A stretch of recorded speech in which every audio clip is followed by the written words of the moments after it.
Here's the game. They need to get to midfield. Levis off the back foot, floats it up for Boyd. It is picked off. Jalen Johnson seals the deal, and the defense wins the day for Chicago. I guess you could say the defense won the day.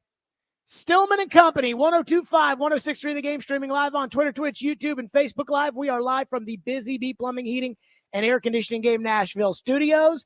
Ian is here today on a Titans Monday. Ian, oof. Not pretty, huh? Not pretty. I got to tell you, that one, not pretty. Even the first half, and I know they were up big, and the Bears got booed off the field. What was it, 17-3 at halftime? And the Bears got booed off the field. I mean, even then, it was just the Bears were screwing up, and the Titans just, were just trucking along. And that's fine. That's how you win games early in the season, but woof. So the football season is wild, right? And really, football's place in our society. We spend months and months and months talking about the same things over and over and over and over again. Since Derrick Henry's last game and Mike Vrabel's last game and Ryan Tannehill's last game against Jacksonville last year, it's been month after month after month. And yeah, we get a little free agency in there, and that's fun. And we get a little draft in there, and that's fun. But outside of that, especially on this program, but in the water cooler with your friends, it's the same bullcrap day after day after day after day. It's the same bullcrap in May. It's the same bullcrap in April. There's just hope. When your team's not good, when you don't have the quarterback, there's just hope that your team can pull out the miracle, that your team can go be the surprise team, land that quarterback nobody was expecting. Kansas City and Baltimore, they have quarterbacks. All they think about is, our team, can we win the Super Bowl this year? But for everyone else across the league, it's like, let's see if our team can get the guy, or let's see if this guy that we have, let's see if he's the guy. They're doing it in Indy, and deep down inside, they're doing it in Jacksonville too. They hope their guy can be the guy. Houston's graduated. They've got the guy. The Titans are searching. The problem is the Titans have been searching for 20 years for a franchise quarterback. From Vince Young to Jake Locker, Zach Mettenberger sprinkled in there for a little bit, Mariota, Ryan Tannehill. It's all been the same.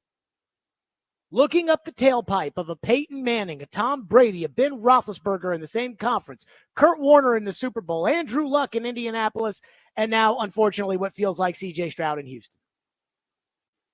The hope going into this year was that we were going to see if this new chapter was going to bear the fruit that we so desire as fans.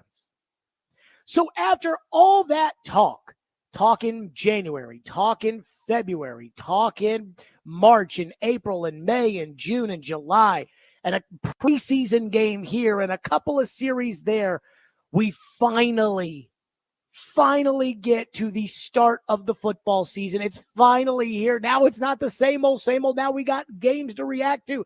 Now we finally play the games for 1/3 of the year. And sometimes we get answers, and sometimes we don't. Yesterday kind of felt like we got our answer. Will Levis, and he'll have time to right the wrongs because there's nothing they can do about it now, but he ain't that guy. I think we all know. He ain't that guy. I don't need to see another snap. I have my answer. Now, I'm not closing the book on whether or not he can play quarterback in the NFL the way, say, a Case Keenum can play quarterback in the NFL, the way a Drew Lock can play quarterback in the NFL. But I'm talking about Dan Marino and Joe Montana and John Elway and Tom Brady, and that's what I'm talking about. Because that's the hope. The hope was that this would be the guy. And I'm not pinning yesterday's loss solely on Levis, because Levis didn't get a punt block, though he did miss Calvin Ridley on a deep shot that probably ends the game if he connects on it. And instead, that then led to the punt. The offensive line was bad. Surprise, surprise. Special teams were truly atrocious again, which I mean, somebody's got to help me with the explanation for that. But no game in the NFL is perfect. No team in the NFL is perfect. And that's where the quarterback is supposed to make the difference. What is hilarious to me, and some of you won't even believe this, but right before the death pick, I'm not talking about the one at the very end of the game, but I'm talking about the death pick, the shovel pass. I've never seen that in my life. Before one of the stupidest plays I have ever seen in football. And I mean, again, I think peewee kids know not to throw that ball. But before that play, I looked at the bottom of the screen and I saw Will Levis, 100 yards. And we're like 85% of the way through the game. And I see 100 yards. And I turned to my dad and I said, I think he might be a backup. Like, I think we might, I think this guy, I think he might be a backup. I think it's kind of what it is. Because I kept asking myself, did Dan Marino throw for 100 yards 85% of the way through the first game of his second season? By the way, the answer is no. Dan Marino threw for 300 plus yards and 5 touchdowns in the first game of his second season. And then, bam, on cue, the death pick. I'm sorry, folks. Joe Burrow doesn't do that. Joe Burrow never did that. And yes, while rookie quarterbacks make mistakes, I want all of us to get on the same page right now. I don't want you to listen to anybody. I want you to hear this. This is very important. Will Levis is not a rookie QB, folks. So we can say, hey, rookie quarterbacks make mistakes and it happens and they'll. He's not a rookie quarterback. He's a second-year quarterback. I did hear some belly aching, some pom-pom waving yesterday after the game. Not going to say where, but I heard, well, it's okay because Levis is really kind of a rookie. Now, it's a great story, but it's not true. And that's the hard part. And so, yes, young quarterbacks make mistakes. But did John Elway make that mistake? Somebody help me out here. So I just want us to all be on the same page. Because that play in and of itself, to me, was almost,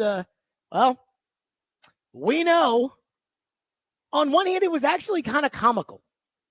And yet on the other hand, so insanely depressing. And what is so insanely depressing about what happened yesterday, and the fact that deep down inside, I think we now know, maybe Will Levis can become a guy who can start some games in the NFL. But can Will Levis ever be the guy? Elway, Montana, Marino, Kelly, Favre, Manning, Brady, Breeze, Aaron Rodgers? No. You, in the first game of your second year, do not play like that. If you're going to be the guy, not Mason Rudolph guy, but I'm talking the guy. And it's so depressing that after months and months and months and months of speculation and months and months and months and months of talk, that we know on September 9th, we know. It's so depressing. And maybe a godsend, because I was a little worried that there'd be some talk after this year of, is Levis the guy? He did some good things. Is Levis the guy? He did some bad things. No, we don't need it. We know. You know deep down in your heart, you've never seen John Elway try to avoid a sack, in which, again, if you take the sack, you're punting the ball. You've never seen John Elway trying to avoid a sack try to throw a shovel pass 15 yards down the field outside the numbers. You know it's bad when Mark Sanchez, the butt fumbler, is calling the game, and as they're throwing the ball goes, oh no, which is exactly what happened. You know, I know, we know. And at some point, we'll see Mason Rudolph this season because, it probably won't be soon. Like, they're not going to switch the quarterback out. But we'll see him because Levis is really taking every possibility he can to get himself maimed out there. Because no matter how many coaches he has, he'll never learn how to slide. But who cares? Who cares? Because, again, the question all season was, can Levis be the guy? Not some guy, the guy. That's the question. And the answer is no. It takes a while when you've got the guy to know if you've got the guy. Even in Houston, they think they've got the guy. And I think they've got the guy too. But again, you'll see. But it's easy to know bad right away. First game of the second year and you play like that? No, sir. So back to the desert. Like Moses, the Titans go searching for a quarterback. Add Levis to the list. It's unfortunate to have a guy like Ryan Tannehill on the list because Tannehill did win a lot of games around here. Marcus won some games. Vince Young was Rookie of the Year, made 2 Pro Bowls. But add them to the list. Vince Young, Jake Locker, Zach Mettenberger, Marcus Mariota, Ryan Tannehill, and Will Levis. Not the guy. 615-737-1025 is the phone number, 615-737-1025. If you want to react, that's how we're starting. Again, I know they got a punt blocked. I know. They gave up a kick return. I know. And I know Levis is a young core. I know. But I think deep down inside, we know. 615-737-1025 is our phone number. We'll get to your calls because a lot of you want to weigh in. And then we have got to talk about this death pick. We'll do it next. Stillman and Company, 1025-1063 The Game.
side of the offensive line. On 3rd down and 6. Here they come. Borden's coming. Levis gets wrapped up. Flings it ahead. It's picked off. Tyreek Stevenson will give the Bears the lead on another defensive play. And it was the former Titan DeMarcus Walker who got to the quarterback, wrapped Levis up, and Stevenson housed it for the first Bears lead of the game. Well, it's all that pressure that gave DeMarcus Walker a chance on the edge. And Levis just falls right into his lap. Right there, you cannot make a bad play worse. But that's a cardinal sin right there for Will Levis. It's like pulling up to an intersection and you see police cars and sirens going off, road flares. You don't just go flying through the intersection. You slow down, kick on your hazards, and assess the situation before you make a bad accident worse. Mark Sanchez on the call. I got Ian. We got to play that cut one more time. Again, the death pick. And I mean, this is almost like it's disrespectful to death picks because there are a lot of death picks that are thrown. But this one, I mean, this one was an all-time. We will be talking about this throw or whatever the hell you want to call it. We will be talking about this for like the next 10 years. Like we'll say, oh, remember that one Will Levis threw? Oh, God. We will be doing that for literally the next 10 years. It was that bad.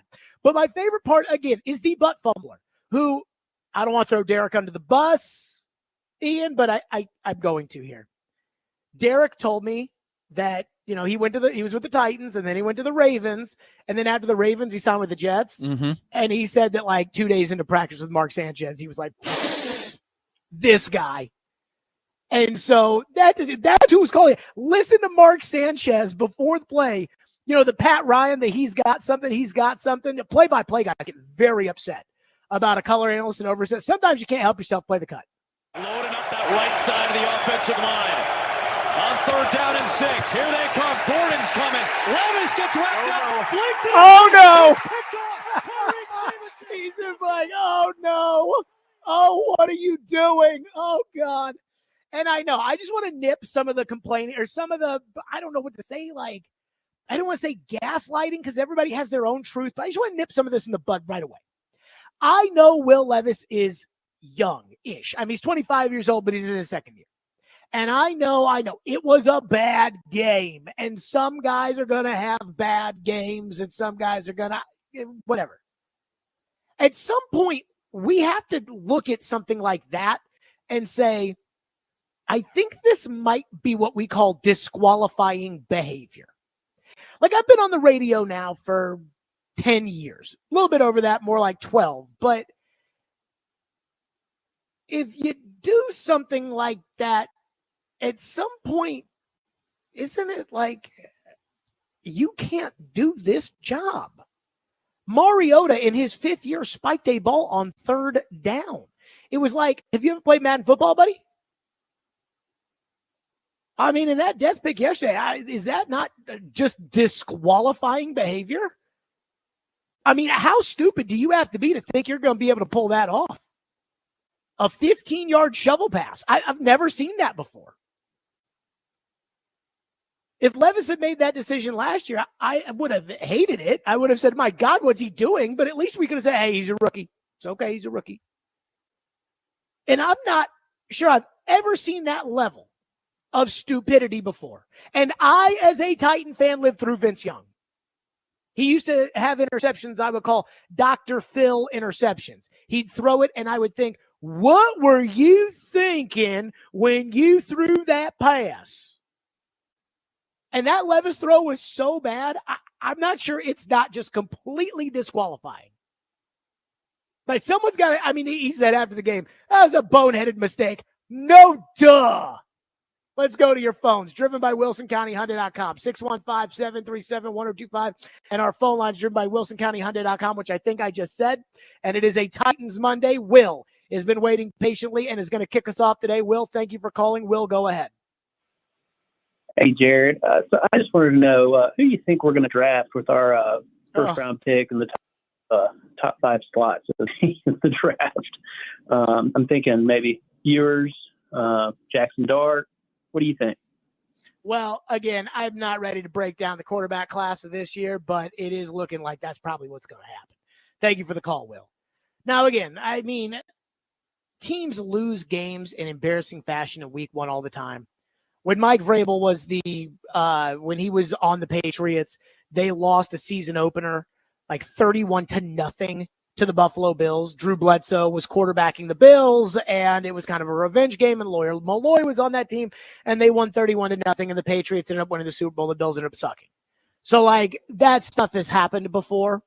So maybe the Titans will get their act together a little bit. I don't know.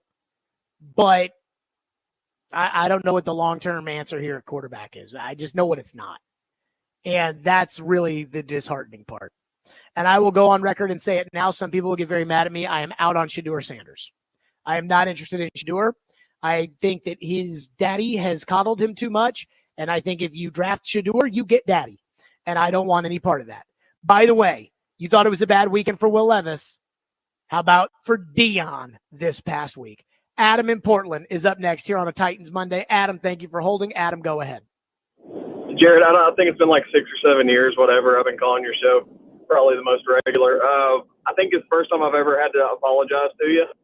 I'm sorry. You were right. I was wrong. Like you said, you've been saying all offseason, and I always go back and forth with you because you're like, that offense sucks. That offense is not good. That offense is not clear. I'm like, it's preseason. It's practice. It's this. What are you talking about? Get your head out of your butt. Dude, that was the worst game I've ever watched. I've never watched one that bad. And I watched the 59-0 game, and I was thinking about that driving around, and I'm like, we were never in that game. That was like, it was over 2 minutes into it. This game, we had 17-0. Like, all he had to do was not give it away. And he found creative ways to give it away. Run, punt. Run, punt. Well, now, you have to be able to punt in order to run, punt, which they could not do. But, again, I think even Brian Callahan said today, like, if we punted on first down the entire game in the second half, we would have won. And it's like, that's so embarrassing. That's so think about this, bad. Think about that stupid play, though, right? Who does that? Patrick Mahomes. So he either wants to be Patrick Mahomes, and then he runs straight in the middle and lets the linebacker hit him. Next thing you see is he's getting heating pads put on his back. Who does that? Josh Allen. I think he's got, like, who am I quarterback issues, and that is not – I'm never making excuses for this guy again as long as I live. He's got to figure out himself, but I want him to do well, but I'm not making excuses for him any longer. Adam, I appreciate your call. I think that Will Levis, and I said this earlier in the year, and I still believe this, even though I think he kind of sucks. Like, you cannot throw that ball and not suck. So if wanting to be quarterback, like if wanting to be good at quarterback, the real desire, if that equaled your good at quarterback, Levis be good at quarterback. I think he wants to do all the things that any great quarterback will do so that he can be like, hey, I am as dedicated as any quarterback. I'm doing what a starting quarterback is supposed to do. I am doing. Unfortunately, there's the other aspect of it, which is that you need to be able to do it. And when you overshoot the same receiver 90 times in a row, at some point, you're just not good at it. And I don't think he's trying to be Patrick Mahomes. I don't think he's running out of there and thinking, I'm Mahomes. Let me flick it to the other team. I don't think he's doing that. I just think that by all accounts, and I don't know Will Levis very well, but I do think that he's a good kid. I sat down with him at the Super Bowl, and I remember when I sat down with him, and I'm like, God, he is so tight, like just tightly wound, like not about his body, but just like he was just so tight. And I was going to be like, yeah, fella, calm down a little bit. You'll be okay. The problem is that you can tell somebody that over and over again. It doesn't mean that they're going to be able to adjust to it. And when the bullets start flying, and Brian Callahan made a comment today that definitely kind of raised my eyebrows a little bit. When the bullets start flying, Will Levis goes into this meathead mode and he starts doing dumb stuff. And that's why he'll never learn how to slide. He knows he needs to slide. He has said he needs to slide. He has had two coaches that could not be more opposite. He has had two coaches that have begged him, please slide. And yet he can't do it. Like, can't do it. Can't do it in the preseason, can't do it in the regular season, can't do it on Monday Night Football, can't do it. He can't do it. His brain stops working. And I noticed this in the Tampa Bay game last year when they were on the road. And I know we knocked Tim Kelly a lot, and I do think Tim Kelly's kind of a bum. But in that game, the game started to slip away, and Levis threw 2 YOLO balls right down the field, and Tim Kelly's like, bubble screen to Kyle Phillips now. Why? Because he doesn't trust Levis to make the right decision when Levis starts to panic. That's why. And so, again, I cannot get over that throw. That might be, and I'm dead serious about this, that might be the worst throw I have ever seen in my life. I am dead serious.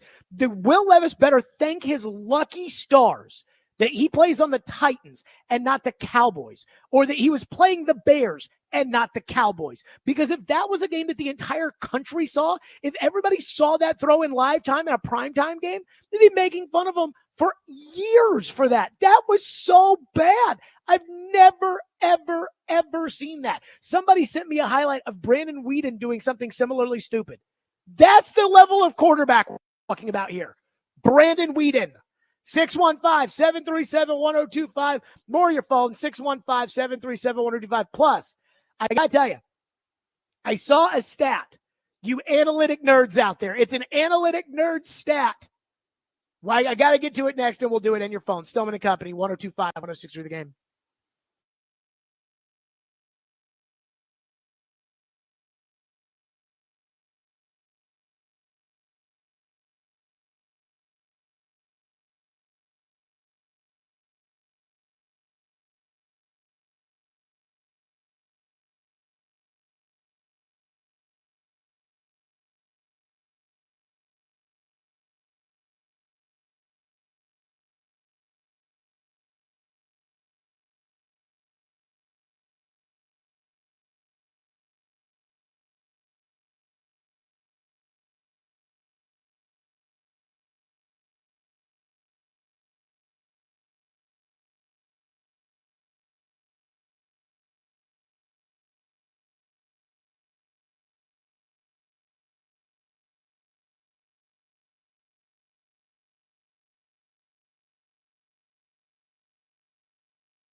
It's gut wrenching. It's tough. Like, I mean, having a 17-point lead and giving them the game. You know, I feel like I can't remember a loss in my career where I feel like I blatantly, you know, I kind of handed it over to them, and it's hard for me to deal with that.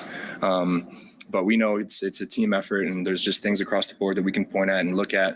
They didn't win that game. We lost that game, and we know that. Credit to them. You know, they happy for Caleb and, you know, that team. But, you know, that's tough. Like for us to have the punt block, the interception, the fumble, the big kick return to get them in the field goal range. Our defense did a heck of a job all day of not really letting them drive the ball. And we got to come out with a W and make sure that we do our part on offense. So as long as our defense plays like that, we can be a really, really good team. If I was Will Levis's therapist, I'd be sitting there saying, it's a lot of we in that cut right there. We gave it away. We didn't play well. And while you didn't get the punt blocked, are we sure it's we we're talking about here? Are we sure you shouldn't be using the word I when it comes to what happened yesterday? So I saw an analytics stat. I guess it's analytics. I don't know. So via True Media, which I don't know exactly what that is, but again, analytics.com, guru stats, whatever. This is every week one starting quarterback minus the ones that'll play tonight by EPA per dropback. Now, EPA is a big, like, analytic nerd stat that Joe Rexroad and everyone at The Athletic just swears by. So, like, EPA equals good and bad EPA means you stink. Number one, and I didn't watch him play, so I'll have to take your word for it, Baker Mayfield. Number two, Josh Allen. Number three, Mahomes. Number four, Jalen Hurts. Jalen Hurts did some dumb stuff on Friday night, but okay, fine. Derek Carr, number 5, 30-0 at halftime. I guess that's Anthony Richardson, number 6. By the way, Ian, did you see that throw Anthony Richardson had yesterday? Yeah, I saw it on Twitter. I mean, guys, that's why I would have taken him number 1. And that play, my God. Guess who was dead freaking last at minus 0.48? Will Levis. Levis was last, then Bo Nix, then Daniel Jones, then Caleb, and Caleb was awful yesterday. Then Deshaun Watson. And Deshaun Watson, he sucks. I mean, you talk about, it's like he didn't get his comeuppance, you know, from the legal system, and he didn't get his comeuppance from the NFL, but he got his comeuppance from the football gods because he stinks now. And Levis was worse than all of them. And this is when they take these analytic nerdo stats like, and now according to the estimated APA, and it matches what everybody saw with their eyeballs, which is that Levis stunk yesterday. And stunk might be too nice of a word. Let's go back to your phones. 615-737-1025. Tristan's up next here on the program. Tristan, thank you for waiting. Go ahead, Tristan. Thank you for taking my call. I think the defense played well. The offensive line, was okay. Like, I know they gave up 3 sacks, but Peter Skronsky did okay, and Jason No, he did not. But Will Levis, I think we need to draft a new quarterback and start Mason Rudolph if we want to have a good season. Well, here's what I'll say to that. Thank you, Tristan. Here's what I'll say to that. First of all, Ian, tell me if this is a hot take or not. I believe that if you're one of these Mason Rudolph Bobos, like Joe Rexroad, if you're one of these guys that thinks that Mason Rudolph is good, then you should be clamoring for Mason Rudolph to play. No, I don't think that's true. So even though Levis stinks, and it's only been one game, you need to see more. Abomination. But again, these people think Rudolph is good. I don't think that. No one thinks he's. They think. No one thinks he's a starter. They think he's okay for a backup. Do you think they would have won if Rudolph was a quarterback yesterday? Maybe. I think they would have won. Yeah. Yeah, maybe granted he wouldn't have thrown the death pick. That's the worst throw I've ever seen. But I don't know. Maybe he would have thrown a pick 6 too. I want to touch on the Skronsky thing right there. Skronsky sucks. I mean, he has got the fattest, slowest feet I have ever seen. Like, he must wear like a size 19 quadruple wide Like, his feet are so fat. They're like cinder blocks. And I mean, this is what he and PT have the same problem, which is they'll annihilate somebody on a run block. And you'll say, see, Jared, look at Skoronski. He just killed that linebacker. And he can't pass block, and neither can PT. They cannot pass block to save their lives. Skoronski's feet do not move. Like, they are stuck there in cement. And it ain't changing, folks. Bill Callahan comes in here, and oh no, Jared, it was his appendectomy last year. Well, then his appendectomy should have taken some weight off his feet, because again, his feet weigh about 800 pounds each. I mean, he cannot move his feet. I mean, he got turnstile. Quarterback got hit by some Scarbini I've never heard of. And he was a guard with the 11th pick. If we want to compare Skoronski to, and I know Radens was a second-round pick, but we've all written Radens off in our mind. And so Radens really is more like a fifth-round pick or a sixth-round pick to us. If we want to say, well, he might be better than Radens, or Radens actually, I think, played better than him yesterday. But if we want to say that, like, we can say that, and we could say, well, yeah. But this is the 11th pick in the draft. The 11th pick. And he's got the slowest, fattest feet I've ever seen from a guard. Bigfoot. That's what I'm going to call him. Let's go to 2-4. Who's up next here on the program? 615-737-1025. 2-4, go ahead. Hey, how you doing, dude? Good. Three things real quick. The defense, I was impressed with. They only gave up 10 points. The O-line, I'm still not – I don't know what to think about the O-line. They need time to play together. You don't really get that in the preseason. So who knows? We'll see in the upcoming weeks. This quarterback, you kind of had a point with this Mason Rudolph deal, man. I believe Mason Rudolph sucks. But I also believe him and Levis, so far from what I've seen, they're 1A and 1B. Like, we play the Jets next week, bro. We can get shut out. From what I've seen, we can get shut out this week coming up. Let's hope the Jets go to San Francisco and win by 100 and then get all fat and happy when they come in here. Because if San Francisco embarrasses them tonight, 2-4, thank you for the call. If San Francisco embarrasses them tonight, and the Jets have a whole focused week about not wanting to be 0-2, and hey, we're lucky enough that we've got Tennessee in week 2 because we can, if that's the case, the Titans might be in some trouble. At that point, that may be a little bit of an issue. Giovanni is up next here on our program at 615-737-1025. Giovanni, thank you for waiting. Go ahead. Jared, thanks for having me on, man. Listen, I want to talk about the second half specifically because I think all Titans fans can agree that after the first half, we were somewhat optimistic and hopeful of which way we were heading. Levis didn't play the best in the first half, but the second half, man, his pocket presence is so dang bad. I don't understand. And you alluded to it. He's not a rookie anymore.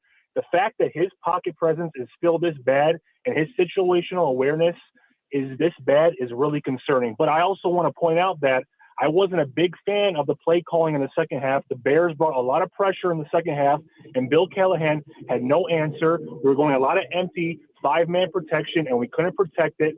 So what I don't understand is how Will Levis still has this lack of situational awareness when it comes to actually playing the game. This ain't practice anymore, and I just don't understand it. It's unbelievable. So I appreciate your call, Giovanni. I actually think I want to separate both your two thoughts into two totally different windows because I think that they're good points.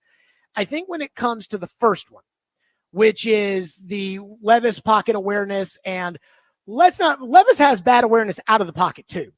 Like when he's 9 yards downfield and he sees a 260-pound linebacker who's going about 20 miles an hour running right at him, and he's like, I'm going to take him on. It's like, that's bad awareness too, and that's not in the pocket. So I think when the bullets get flying, Will Levis stops thinking, which is always a bad thing. It would be like if you were to be driving a car, and when you drive around the town, you're fine. Your brain operates. You see somebody trying to change lanes. You okay? But then you get on the interstate and all of a sudden you don't know how to drive a car. That'd be a problem. And that's Levis right now when he plays quarterback. The second part's play calling.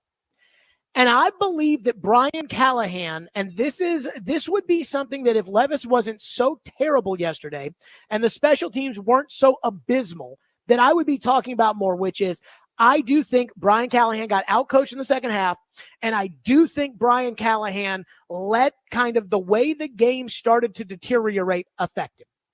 Now, before I just call out the play calling and say it was bad, I thought it was very good in the first half. I thought Brian Callahan realized what I have been saying, Ian, for how long have I been saying? Run the ball with Tony Pollard. Yeah, I mean, it started out looking pretty solid. I'm like, the best player in the offense is Tony Pollard. Run the ball with Pollard. Run, run, run. And the first couple drives, then they started handing the ball to Pollard, and he started making a difference. Well, remember what the old man used to always say, which is, I can always stop the run because I can bring one more than you can block. That's all Chicago did. Yeah, they couldn't. Just like, they couldn't run the ball in the second half. And because Levis can't throw the ball down the field because he'll overshoot Ridley by 15 yards, and because he's got Burks who can't catch the ball and Spears who can't run away from anybody. I mean, Chig, I said they needed to get Burks and Chig out of the game, and then Chig made that incredible touchdown catch, which I do got to say, that was a cold take. That was a nice catch. It was a great catch by Chig. But again, like Chicago's begging for you to throw the ball down the field because they don't think you can do it. And, so I separate those two things. But like the death pick throw. So it's 3rd and 6 or whatever. Ian, can you pull up the play-by-play call of the death pick? Because, again, you can even hear it. This is a TV broadcast, and TV broadcasts are different than radio broadcasts. A radio broadcast is Levis in the shotgun. He's got Spears to his immediate right. He's got 2 receivers to the left. He's got 1 to the right. Standing at his own 34-yard line, he takes the snap. Because you can't see it, so they're trying to tell it to you. Whereas TV, they know you're watching, so they kind of just, hey, this is a big play right here on 3rd down. They're bringing the pressure. Play the cut, and you can tell the broadcasters are looking at the blitz. Play the cut. Loading up that right side of the offensive line. On 3rd down and 6. Here they come. Gordon's coming. Levis gets wrapped. Stop. So right there, Adam Amin, who's probably never played a down of football in his life, is sitting there saying, they're overloading the right side. They're bringing pressure. Here they come. Gordon's coming too. They're all coming. I mean, again, I'm watching the game. I'm like, ball's got to come out. Like, it's 3rd and 6. They don't think you can block. They're bringing the house. If they drop out of it and you're thinking ball's got to come out quick, it might be an interception. But again, it's pretty likely they're bringing the house. I would have been stunned had Chicago dropped out of that. And if they do, then you stop for a second, take a deep breath, and just instead, they're bringing the house. And again, this is where ball's got to come out quick. Like, if you got to change a play, you change a play. If you you're up by 1, you're winning. If you've got to call timeout because you've got to look and you see them coming and you don't have it blocked and you're looking at the play clock and it's 3rd and 6 and you don't want it to be 3rd and 11, which I get. And you're like, you know what? I hate burning second half timeouts, but timeout. If you got to do that, do it. But it's like Levis thought they were just going to run the play. Like, yeah, they're going to blitz 9 guys, and I've got 6 to protect, which, again, means I got 3 that aren't, and I'm going to wait for I'm going to stand in the pocket and wait for some long developing route. What? Like, that doesn't make any sense. And so the reason I say this is because, yes, we can get on the play calling in the second half. And yes, I think Brian Callahan did not do a good job adjusting. And I think Chicago did. But at the same time, I know they've gone over blitz protection with Will Levis, and he's the quarterback. And the quarterback, he's not a rookie. The quarterback has to see that. And instead, he doesn't see it. So that's the first mistake, is pre-snap. He doesn't see this blitz. The second mistake is he thinks he's going to be able to run away when the pocket's collapsing. And the third mistake was trying to shovel pass it 10 yards down the field. I don't know how much we can blame the coach for that. But again, either you're coaching it or you're allowing it to happen. 615-737-1025. Back to your phone, 615-737-1025. Plus, we do have to talk about special teams. We do have to talk about special teams. I thought we were over this. I thought the culprit had been addressed. Oh, my God. Stillman and Company, 1025, 106 The Game.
McHenry, Illinois native Andrew Rupsich is in at right guard for this 3rd and long.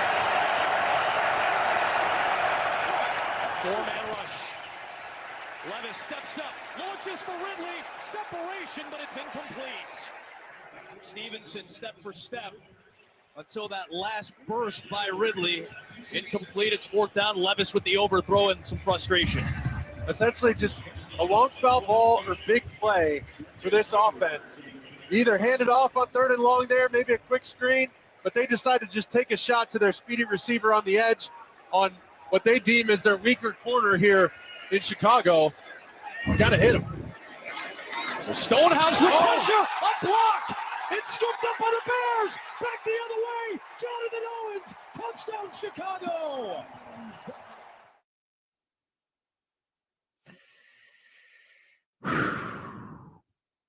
Holy crap.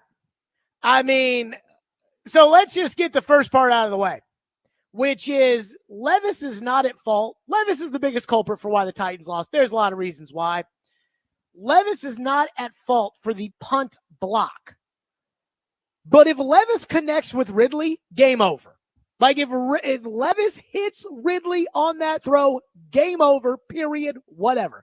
That has nothing to do with the fact that Jack Gibbons absolutely blew it yesterday, which allowed the Bears to block the punt. And at that point in time, Chicago, with their offense struggling the way they were struggling, could not have gotten back in the game unless you helped them.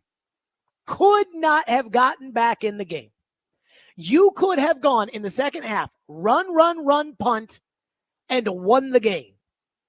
Now, you would have had to be able to punt, which obviously you weren't, but you could have literally gone run, punt. So now we have to talk about the disgraceful performance from Titans special teams yesterday. Again, that one put Chicago right back in the game. And if Craig Aukerman was still the special teams coach, I'd be yelling and screaming and going ballistic today. But Craig Aukerman's not the coach anymore. There's a new coach. And that still was a complete and total Craig Aukerman level disgrace. So I am now at the point when it comes to special teams. And I'm not just talking about the punt block, which is bad enough. Which again, Ian, I keep going back to when's the last time the Titans blocked a kick? Josh Kalu. That was 2019.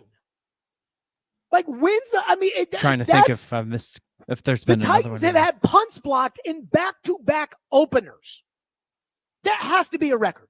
That has to be the first time that's ever happened. You don't see many blocked kicks these days. So I just decided that at this point, like as Titan fans, I just think that we're cursed with horrendous special teams in perpetuity. And I'm just waiting for one of these head coaches, whether it's Malarkey who coached special teams, Vrabel who played special teams. I think Malarkey also played special teams. Or Brian Callahan, who probably doesn't know anything about special teams.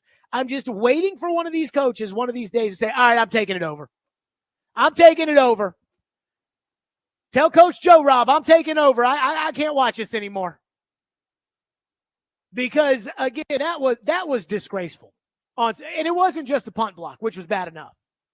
But, I mean, they opened the game. Jaquan Jackson takes the football. Did you see Tajay Spears, Ian, telling Jaquan Jackson, don't stay in the end zone? I saw someone on Twitter say that. I must have missed that right off the bat. That might have been me.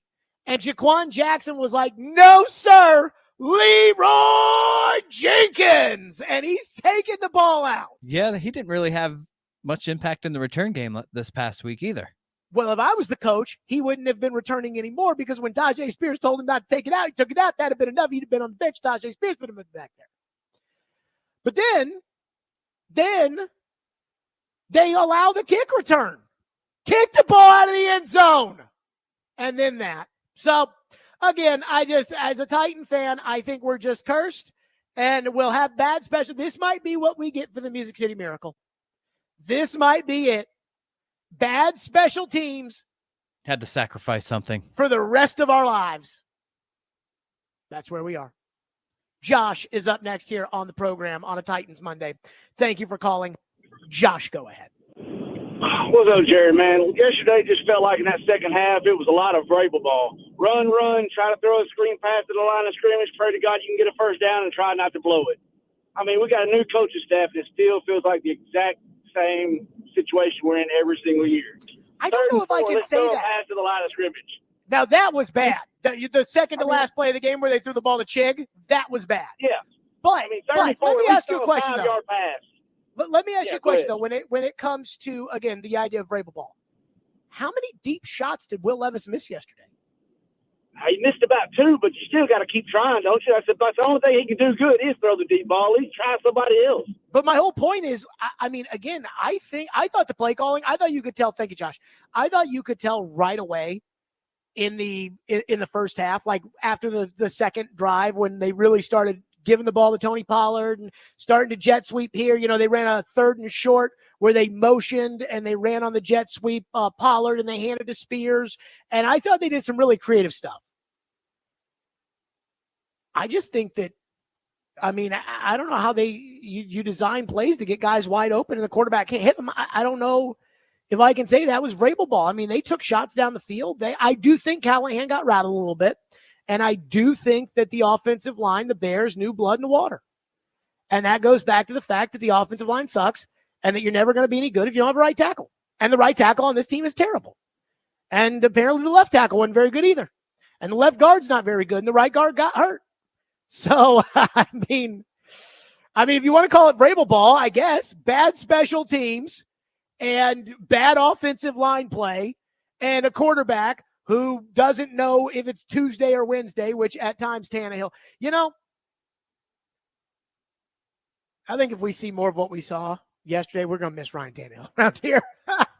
Oh, my God. 615-737-1025, which is our phone number, 615-737-1025. So the way the ratings work in radio, the way it works, and everything else or whatever is, it's a time slot. People tune in for the time slot. People tune into Sean Hannity's time slot on Fox News, and so if Sean Hannity's on TV at 1:30 in the afternoon, he's not going to get the credit for it that he gets when he's at.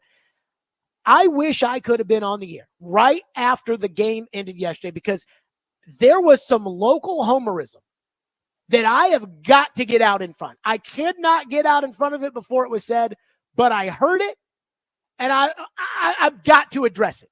The truth has to be spoken, and it will be next. 615-737-1025, which is our phone number, 615-737-1025. Nashville's best deal this week is 312 Pizza Company in Germantown. 312 Pizza Company serves the best pizza in town, as well as Chicago-style eats like Chicago dogs, Italian beef sandwiches, and more. Check them out at 371 Monroe Street in Germantown or order takeout online at 312pizzaco.com.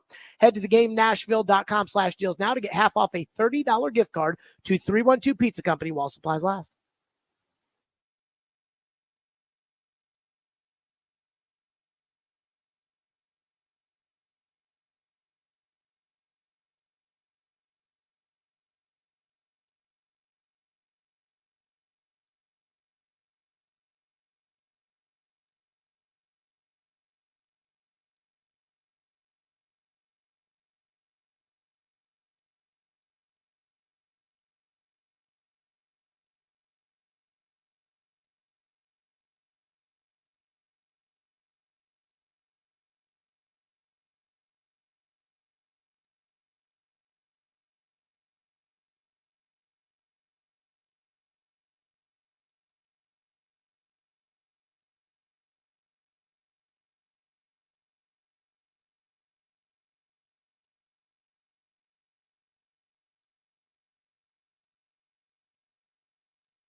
Stillman and Company, 1025, 1063, the game streaming live on Twitter, Twitch, YouTube, and Facebook Live. We are live from the Busy Bee Plumbing, Heating, and Air Conditioning Game Nashville studios on a Titans Monday following a disastrous Titans performance yesterday.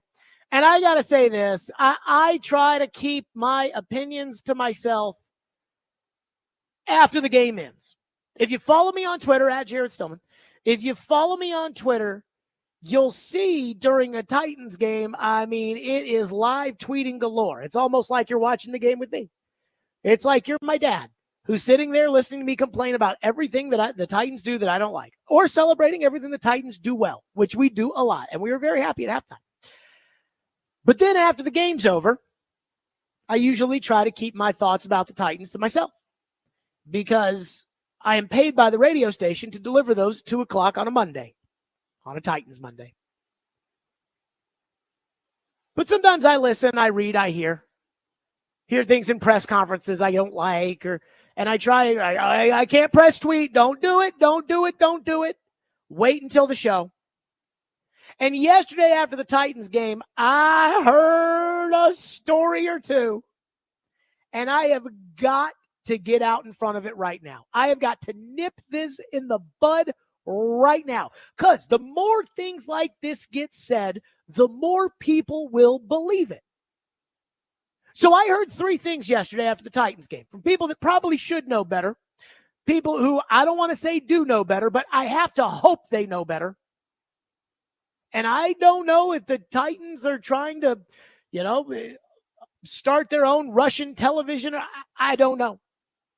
So here was the first thing I heard yesterday after the game that I couldn't believe it.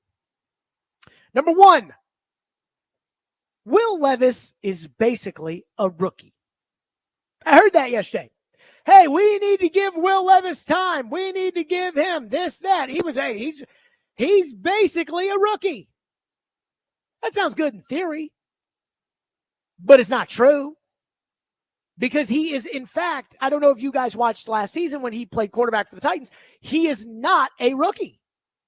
He is a second-year quarterback. Anthony Richardson is 3 years younger than Will Levis. He played 4 games last season.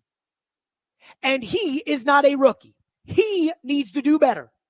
Now, he played pretty well yesterday for Indianapolis. I didn't watch the game. I did see the incredible 70-yard touchdown pass he threw, and I saw he threw for another touchdown, and he ran for another touchdown. But again, like Anthony Richardson, he's not a rookie anymore. I didn't watch a Carolina Saints game, but if you're down 30-0 at halftime, you must stink. Bryce Young's not a rookie anymore, folks. I don't know how many snaps Bryce Young took compared to Anthony Richardson, to Will Levis, to C.J. Stroud. It doesn't matter. He's not a rookie. He is a second-year quarterback. And that performance yesterday was completely unacceptable for a second-year quarterback. And it's not just that he had a bad day. Because, Peyton Manning had bad days after year 1. Tom Brady, in Mike Vrabel's first season as the Titans coach, had a bad day at Nissan Stadium. But did Peyton Manning after year 1 ever have incompetent days where he tried to throw a shovel pass 10 yards outside the numbers that got returned for a pick 6 while they were winning in the 4th quarter? Probably not. Example 2 of, again, this gaslighting. And I don't know where these people are bringing this. I heard this yesterday and almost ran my car off the road. The people in the building did not draft Will Levis. Ian, I heard that yesterday. Who were they referring to? I mean, you'd have to ask them.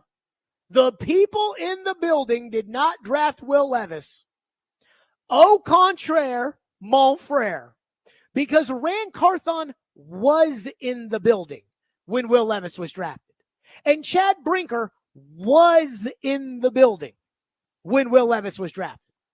Brian Callahan wasn't in the building, but Brian Callahan signed up for Will Levis.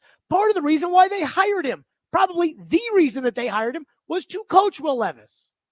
And if you remember the reporting from Charles Robinson at Yahoo Sports, which was on Robbie and Rex Road, after the draft was ownership, who is still in the building, I should add. Ownership was the ones who wanted Will Levis. That was, I think, as Charles said, an ownership-driven pick. And that it was Vrabel and the coaching staff that didn't want Levis. They wanted to go get another player to help them win with Ryan Tannehill at quarterback.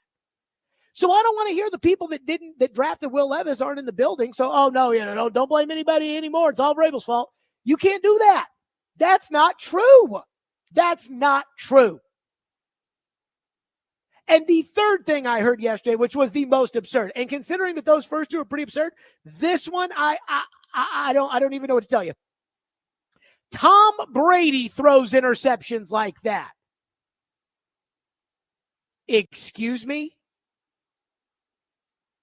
Tom Brady throws interceptions like that.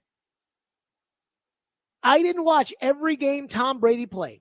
And not every game Tom Brady played was a good game. In fact, that first year, and really the first year and a half, it was the defense of the Patriots that carried the team, and Brady was a game manager. He threw for 150 yards in his first Super Bowl.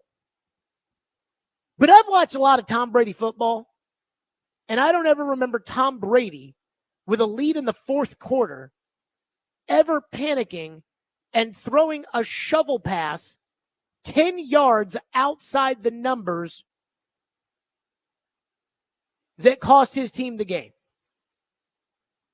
Ian, do you remember Tom Brady ever throwing a shovel pass in panic mode 10 yards up the field, not just outside the hash marks, but outside the numbers with his team winning in the fourth quarter? Nothing comes to mind, but I could be missing something. Anything's possible. But you know what's bad?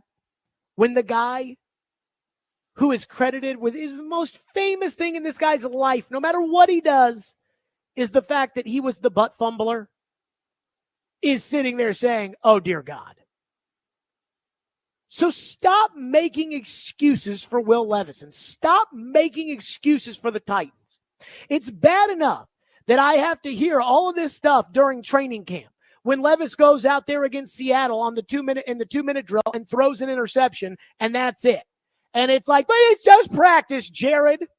It's bad enough. I told you guys after the first day of the Seattle practices, I said, if this were a game, what I saw at Seattle practice, if this were a game, you all would say Will Levis sucks. I saw it with my own eyes, and I said it. Oh, no, that doesn't count. It's bad enough. It's bad enough that I have to hear that Bill Callahan will turn PT into a player. Ryan Day couldn't. Keith Carter couldn't. Jason Hoteling couldn't. But they're going to make PT a superstar. It's bad enough that I have to hear things that could conceivably be true. But then I have to hear, guys, it's okay that you just witnessed one of the single worst quarterback performances ever. It's okay because he's a rookie. It's fine. He's a rookie, which, again, that's a good story. Caleb Williams. I don't think Caleb Williams stinks. That was a terrible performance. He's a rookie. And so, okay, fine. Levis is a rookie. That's great. Except that he's not. The Titans are all in on Will Levis. And right now, it's looking like a bad investment. And it's okay to call a spade a spade. It's okay. Most people in the local media do. But I heard those three things yesterday, and I literally could not believe it. I could not believe it. I'm sorry. Just, again, I think Titans fans are smarter than that. And not that I think that Titans fans are Einsteins, no disrespect to anybody out there. But I think Titans fans are smart enough to know when somebody looks at you and says, hey, it's okay, Will Levis is basically a rookie. You know he's not. And you know he's 25 years old. And you know that not every rookie starts 16, 17 games. Eli Manning didn't start every game as a rookie. It's okay. But this idea of just like, let's just pretend that what we saw yesterday didn't happen, that I can't go with. I cannot do this It's okay. It's going to be fine. It's going to be, I can't do that. Not when a 25-year-old starting quarterback throws a shovel pass outside the numbers up right to a defensive back with a free lane to the end zone, up by a point in the fourth quarter. It's unbelievable. 615-737-1025 is our phone number, 615-737-1025. And so I always love the moving of the goalposts. Now, again, I don't think Titan fans are doing this. I think Titan fans are realistic, at least a lot of the ones I've talked to, realistic about what happened yesterday. But with the homerism, there is kind of a moving of the goalposts a little bit. It's not that bad, Well, one Hall of Famer seemed to not be very happy with Will Levis after yesterday. We'll do it next. Stillman and Company on a Titans Monday, and your phones, 1025-1063 The Game.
Loading up that right side of the offensive line. On 3rd down and 6. Here they come. Gordon's coming. Levis gets whacked up. Flakes it ahead. It's picked off. Tyreek Stevenson will give the Bears the lead on another defensive play. And it was the former Titan DeMarcus Walker who got to the quarterback, wrapped Levis up, and Stevenson housed it for the first Bears lead of the game. Well, it's all that pressure that gave DeMarcus Walker a chance on the edge. And Levis just falls right into his lap right there. You cannot make a bad play worse. But that's a cardinal sin right there for Will Levis. It's like pulling up to an intersection and you see police cars and sirens going off, road flares. You don't just go flying through the intersection. You slow down, kick on your hazards, and assess the situation before you make a bad accident worse. Mark Sanchez, the butt fumbler, is like, you do not pull up to an intersection with the cops all over the place saying, yee! And run right into it. And that's what he did. Incompetent. I mean, that's what that was yesterday. So after the game was over, Ian, I don't know if you, what was your level of disgust after the game yesterday? Oh, I mean, you could see it coming. Just the collapse? Yeah. You could start to see it was starting to swing, and you could start to see it coming. The body language was not good. Just the look, everybody, every little mistake, it was just starting to compound, and you could kind of see it coming. By the way, speaking of seeing it coming, Ian, what was my prediction on Friday for the final score of the game? 24-16. I was off by 1 point. By the way, the pregame show, I said that. People on Twitter were like, you just want Titan fans to hate you. I'm like, no, that's what I think the game's going to be. And I was off by 1 point. But, I mean, it was disappointing to see him blow it like that in the second half. Just completely have the wheels fall off with punt blocks and terrible interception returns. At least you would expect Caleb Williams to, like, break out and make maybe one play, like one deep play. Oh, sure, over all this time it's going to break eventually. But that didn't even happen. No. They sucked. And after it was over, my dad was basically like, turn it off. Turn off TV. I was like, but the Cowboys and the Browns, which I thought was going to be a good game, the Cowboys and the Browns are coming on. Like, don't you want to? He's like, turn it off. I went outside and watered the flowers. So you and my dad getting into old man stuff after the game's over. Don't want to watch the second game because the first game was so bad. So after that happened, as we were talking, Fox was running the highlights, the little transition from one to the other. Sure. And Terry Bradshaw just unloads on Will Levis. Here's what Terry Bradshaw said on the Fox postgame show. Caleb Williams, no offense pretty much in this game, none by the rookie. But Will Levis, the quarterback for the Tennessee Titans, boy, with your team up, winning the football game, you cannot give this ball up. And just a really not, well, I don't want to say stupid, but that was extremely stupid. 43-yard interception by Steve. I know I said it because it should be said. 24-17. You don't do that. You just don't do that when you're winning on the road a tough game like that. I mean, Terry Bradshaw, if you saw him on the Fox desk, Terry Bradshaw was pissed. Disgusted, huh? Like, he was pissed. He's like, you do not do that. And it's like, again, what does Terry Bradshaw care about the Titans or Will Levis? If you asked Terry Bradshaw as he walked in for work yesterday, Terry works like 9 days out of the year because I don't think he's on every week. And Terry, I mean, God bless him, but he looks worse and worse by the week. And if you had said to Terry Bradshaw as he walked into work yesterday, who is the starting quarterback of the Tennessee Titans, I'm not sure Terry Bradshaw would have had an answer for you. I think he would have been like, well, they had Tannehill there for a bit. Gee, shucks, I don't know. I don't know. It was Ryan Fitzpatrick still. I don't know. Somebody, that's it. And Terry Bradshaw after the game was like, you don't do that. Again, that's why if Levis comes out and plays better in future games, I will not be surprised because it's hard to play worse. But if Levis is ever going to be good, I have a hard time believing that after yesterday. Because, again, there's a difference between he made a mistake, he thought the linebacker was there, the linebacker wasn't there, and so all of a sudden, and that, where Terry Bradshaw is like, again, I call this disqualifying behavior. You just don't do that. You don't do that. Up by 1 point, you know that. Brian Callahan said today that they said on the sideline, he said, don't do anything stupid. And then Levis goes and does that. And this goes back again to like the old saying, you're either coaching it or you're allowing it to happen, which is basically a way for coach accountability, which is like, don't just blame the player. Brian Callahan can sit there and tell Will Levis, hey, don't do something stupid over and over and over and over again. But if Will Levis is going to go out there and keep doing stupid things like not sliding and throwing shovel passes 15 yards outside the numbers, if he's going to keep doing that, then you have to take him out because he's not going to change. And then now it's been two coaches that have told Will Levis to slide and he still won't do it. So if you think all of a sudden Will Levis, when the bullets start flying, is going to grow a brain and start reacting, I mean, he's 25 years old, second-year quarterback. That's the problem. And even Terry Bradshaw sees it, who, again, I don't even think knew who was the starting quarterback at the beginning of the game. Also, when's the last time Terry Bradshaw had an opinion on the Titans? So, again, people are going to tell you, oh, it was one game. Oh, it's not that bad. Oh, it's not that. It is the single worst Titan quarterback play I have ever seen. And I lived through Rusty Smith, and I lived through Zach Mettenberger, and I lived through Malik. The Hurt Locker. I lived through Malik. Last year, Malik jumped back in bounds against the Ravens under 2 minutes. And that was worse yesterday.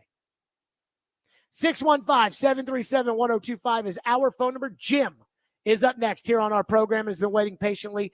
Jim, thank you for calling. Go ahead. Hello. Jim, go.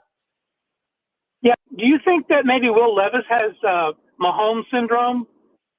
He's watching all these trick shots, and he thinks that he can do them, and he can't. I think you guys – see, here's my problem, and I understand what you're saying, Jim. Thank you for your call.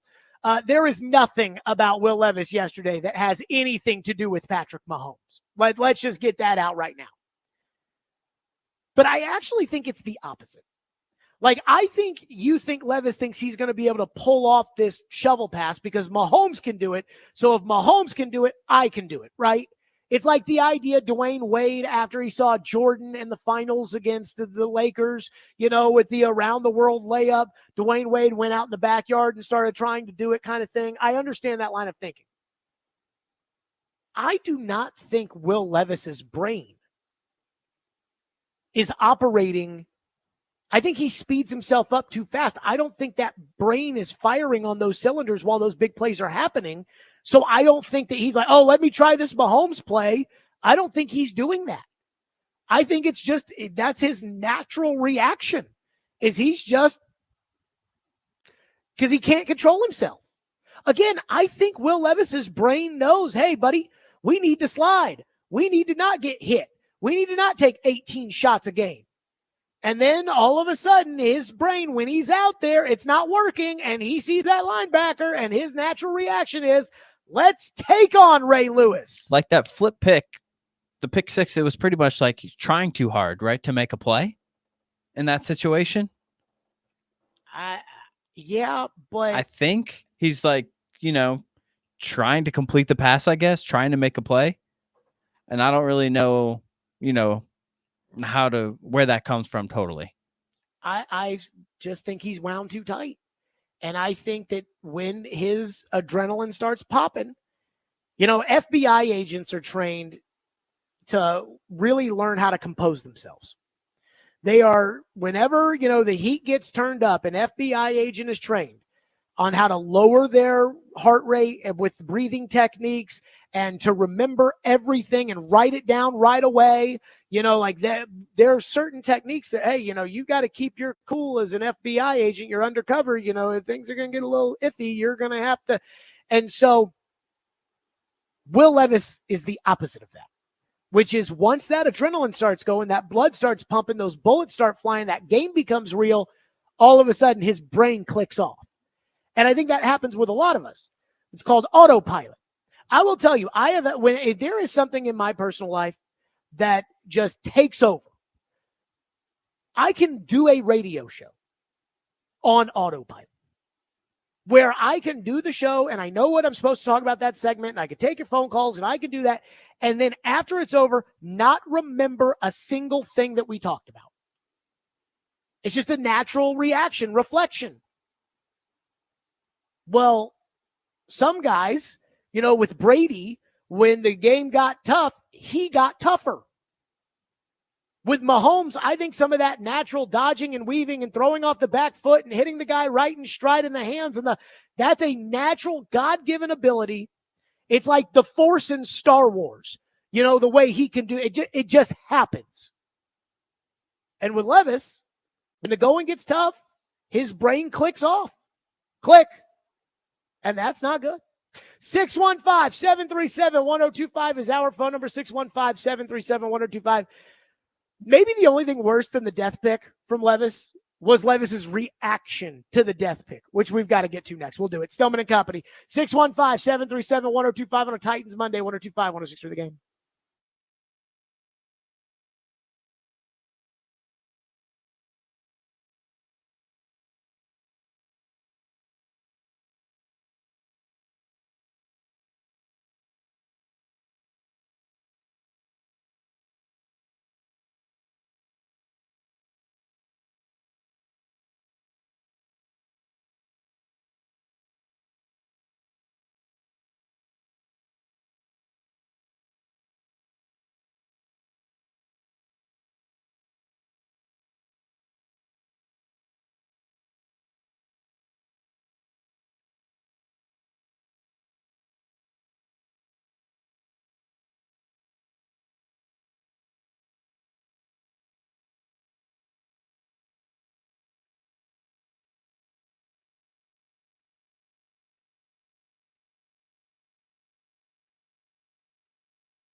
Just see on the pick six, and what do you think after you let it go? Yeah, just a bonehead play. Just I think recency bias from getting away with it the last time I did in the game. Just trying to throw it in the dirt. Then when you're getting taken down, you don't know what's going to happen to the ball as it comes out. I was really just trying to dirt it, and in that situation, I also try to handle it with a 0 check or something the first time, bringing 0 all game, and then or just take the sack. It might be one of those times just to take the sack. So one of the things of a lot of things that I can learn from this game. I can learn from this. I promise you, just a bonehead mistake. Will Levis's explanation for the worst interception I've ever seen a Titans quarterback throw was, my bad. My bad, guys. Which is fine if you're a rookie, but he's not a rookie. He's a second-year quarterback. By the way, my favorite part of that cut that we just played right there when he was like, yeah, I should have checked because they were going 0 blitz and they hadn't gone 0 blitz all day and I should have made the check and I should have. If you're a good quarterback in the NFL, your value to your franchise is roughly $100 million a season. Now, I know that the quarterbacks are getting paid $50 million, but Kansas City's about to get a new stadium, and I'm not sure they would have been able to do that without Patrick Mahomes. So there is a certain value when you've got an elite quarterback. We all know it. PSL sales and ticket sales and TV revenue. It's not an accident that Mahomes and Lamar did a massive number on national TV the other night. So when Adam Amin, the play-by-play guy on Fox, sees the blitz before the snap, and Will Levis is like, yeah, they hadn't gone 0 blitz the whole game. I should have checked to that one. I should have. You're bad.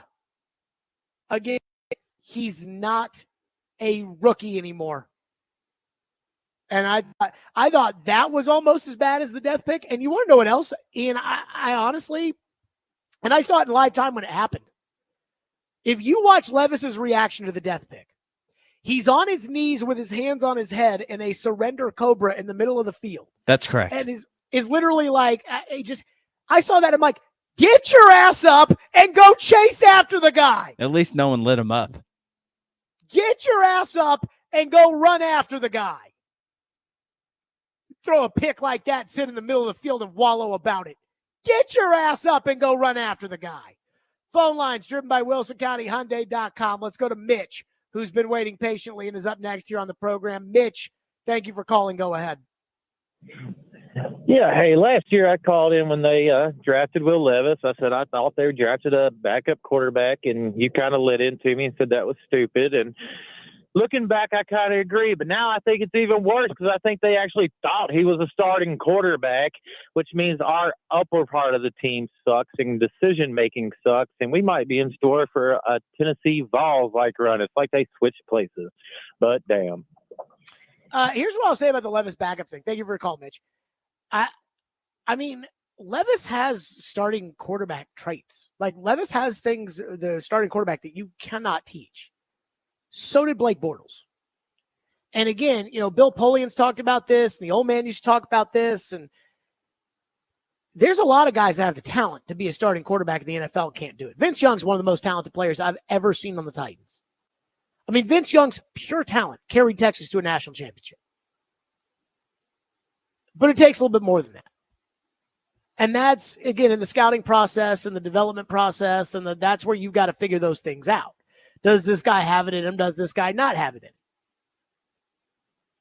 Now, when it comes to the decision-making and the league and everything else, the league told you what they thought of Levis when they didn't draft him. And that includes you. You drafted a guard who sucks. You drafted a guard over Will Levis. And that guard does stink and cannot pass block. So it wasn't like you loved him either.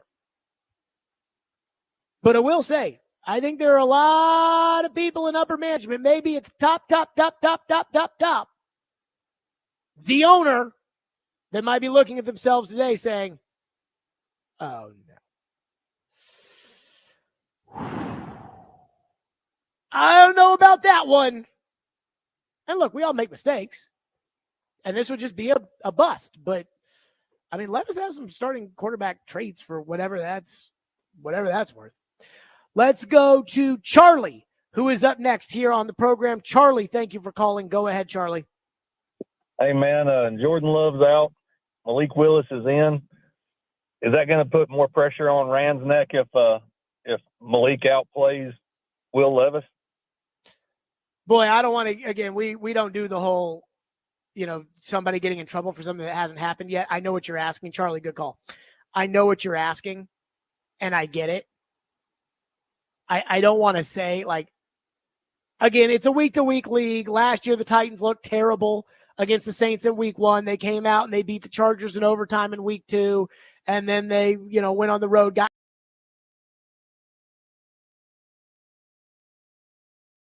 housed in week 3, and then they smoked Cincinnati in week 4. Tonight against San Francisco, blah, blah, blah. But I feel pretty confident there's a pretty good chance Titans will be 0-2 going into the Green Bay game. And I not only think they're going to be 0-2 going into the Green Bay game, but I don't think Ryan Tannehill is going to be the quarterback in Green Bay.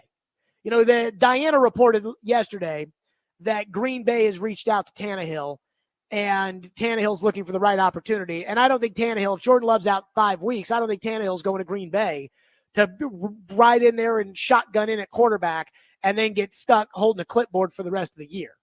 I think if Jordan Love had torn his ACL on that terrible turf in Brazil, then I think you might see Ryan Tannehill with the Green Bay Packers. But that leads me to the fact that I think it's probably more likely than not the Titans will be 0-2 going into Green Bay, and that it will be Malik that is going to be quarterbacking Green Bay going into week 3. So if the Titans are 0-3 and the young quarterback looks that bad and Malik beats them, woo! Oh my God. There are some days, I told my dad yesterday, and I don't know how many of you were at 2:00 said, all right, let's see what Jared has to say today. Could be a lot, could be a little, I don't know. My feel was yesterday after the game, I was like, there are going to be a lot of people that tune in at 2:00. Ian, I bet you if they started off the year 0-3 and lost to Malik Willis, that 2:00 would be an all-timer on this radio program. Oh, man. I can only hope. I do not hope for that. One can dream. I do not hope for that, but my God, would that be something? That would be something. Jesse is up next here on the program. Jesse, thank you for calling. Thank you for waiting. Go ahead, Jesse. Yeah, see, you mentioned that Callahan signed on knowing that Levis was going to be his quarterback. So likewise for Ridley and Boyd, they signed big contracts knowing that he was going to be their quarterback. So with how bad he played, and it's only the first game, do you think that this is shaking their confidence? And if so, do you think that is going to affect their play at all? So here's what I think about players in the NFL. I think they think the same things that you think. Now, they know they have a little bit more context to it. They know a little bit more detail. Jesse, thank you. They have a little bit more context. They know a little bit more, of what's going on behind the scenes. And they're probably a little bit more, benefit of the doubty than maybe I am. But I think the same things we think. I think there's a lot of people that were flying on that plane back home yesterday thinking our quarterback might suck. Jeffrey Simmons, Kaylin Kaler at ESPN was covering the game. She texted me some of these Simmons quotes. Simmons was basically saying, we did our job on defense. I think it was Kaharski this morning was on Robbie and Joe, and he was like, Simmons was all smiles in the locker room after the game, and we did our job. And so I think that what happens is these guys feel the same way you feel. Remember when that story went viral about Zach Wilson's girlfriend dating one of his former teammates in college, and she came out on social media and said that Zach Wilson cheated on her with one of his mom's friends, and everybody was like, yo, Zach Wilson is a dog. And everybody, when he showed up for training camp, all the Jet players like, that's my guy right there. And then they realized that he was terrible. And all of a sudden, Garrett Wilson and everybody else, they were like, oh, God, why do we have to play with this guy? That's real. So I bet you there's a lot of Titans that are on that flight last night thinking this guy might suck. So do I think the contracts affect Ridley and Boyd? And Boyd didn't sign a big contract. Do I think the contracts affect them? I doubt it.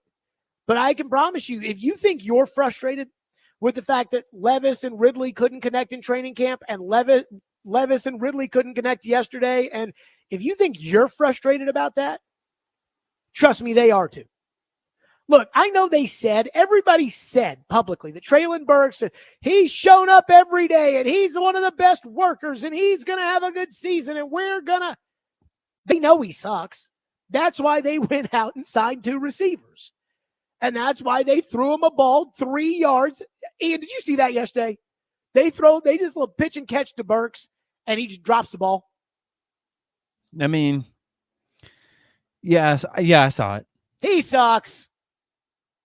They know.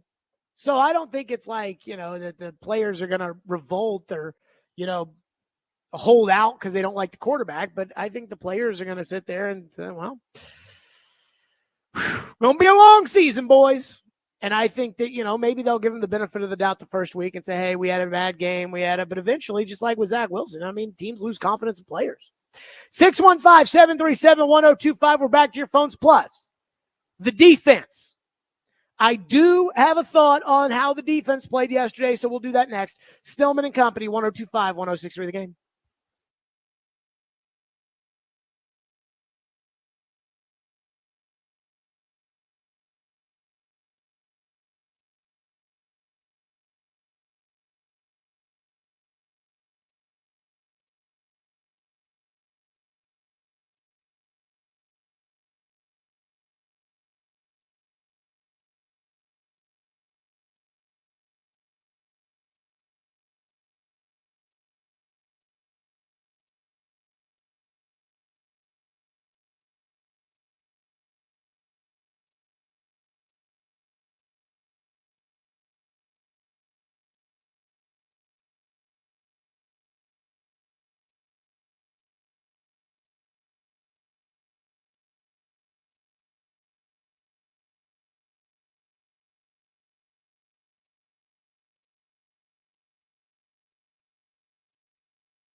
Talk about the defense. How much you feel like they kept you in it, and how you like the pressure they put on Williams throughout? Yeah, I thought they did a fantastic job. I mean, they did their part.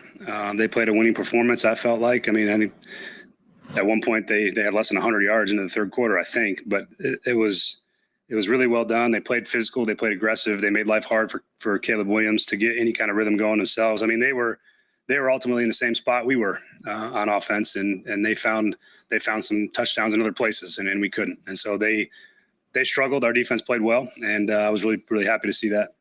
That was Brian Callahan talking about the defense. I did hear some of the chatter yesterday about, hey, if this defense plays that well, then you'll see. Jim Wyatt, God bless him. That's a good man right there. Nobody was a better reporter back in the day when he was at the Tennessean.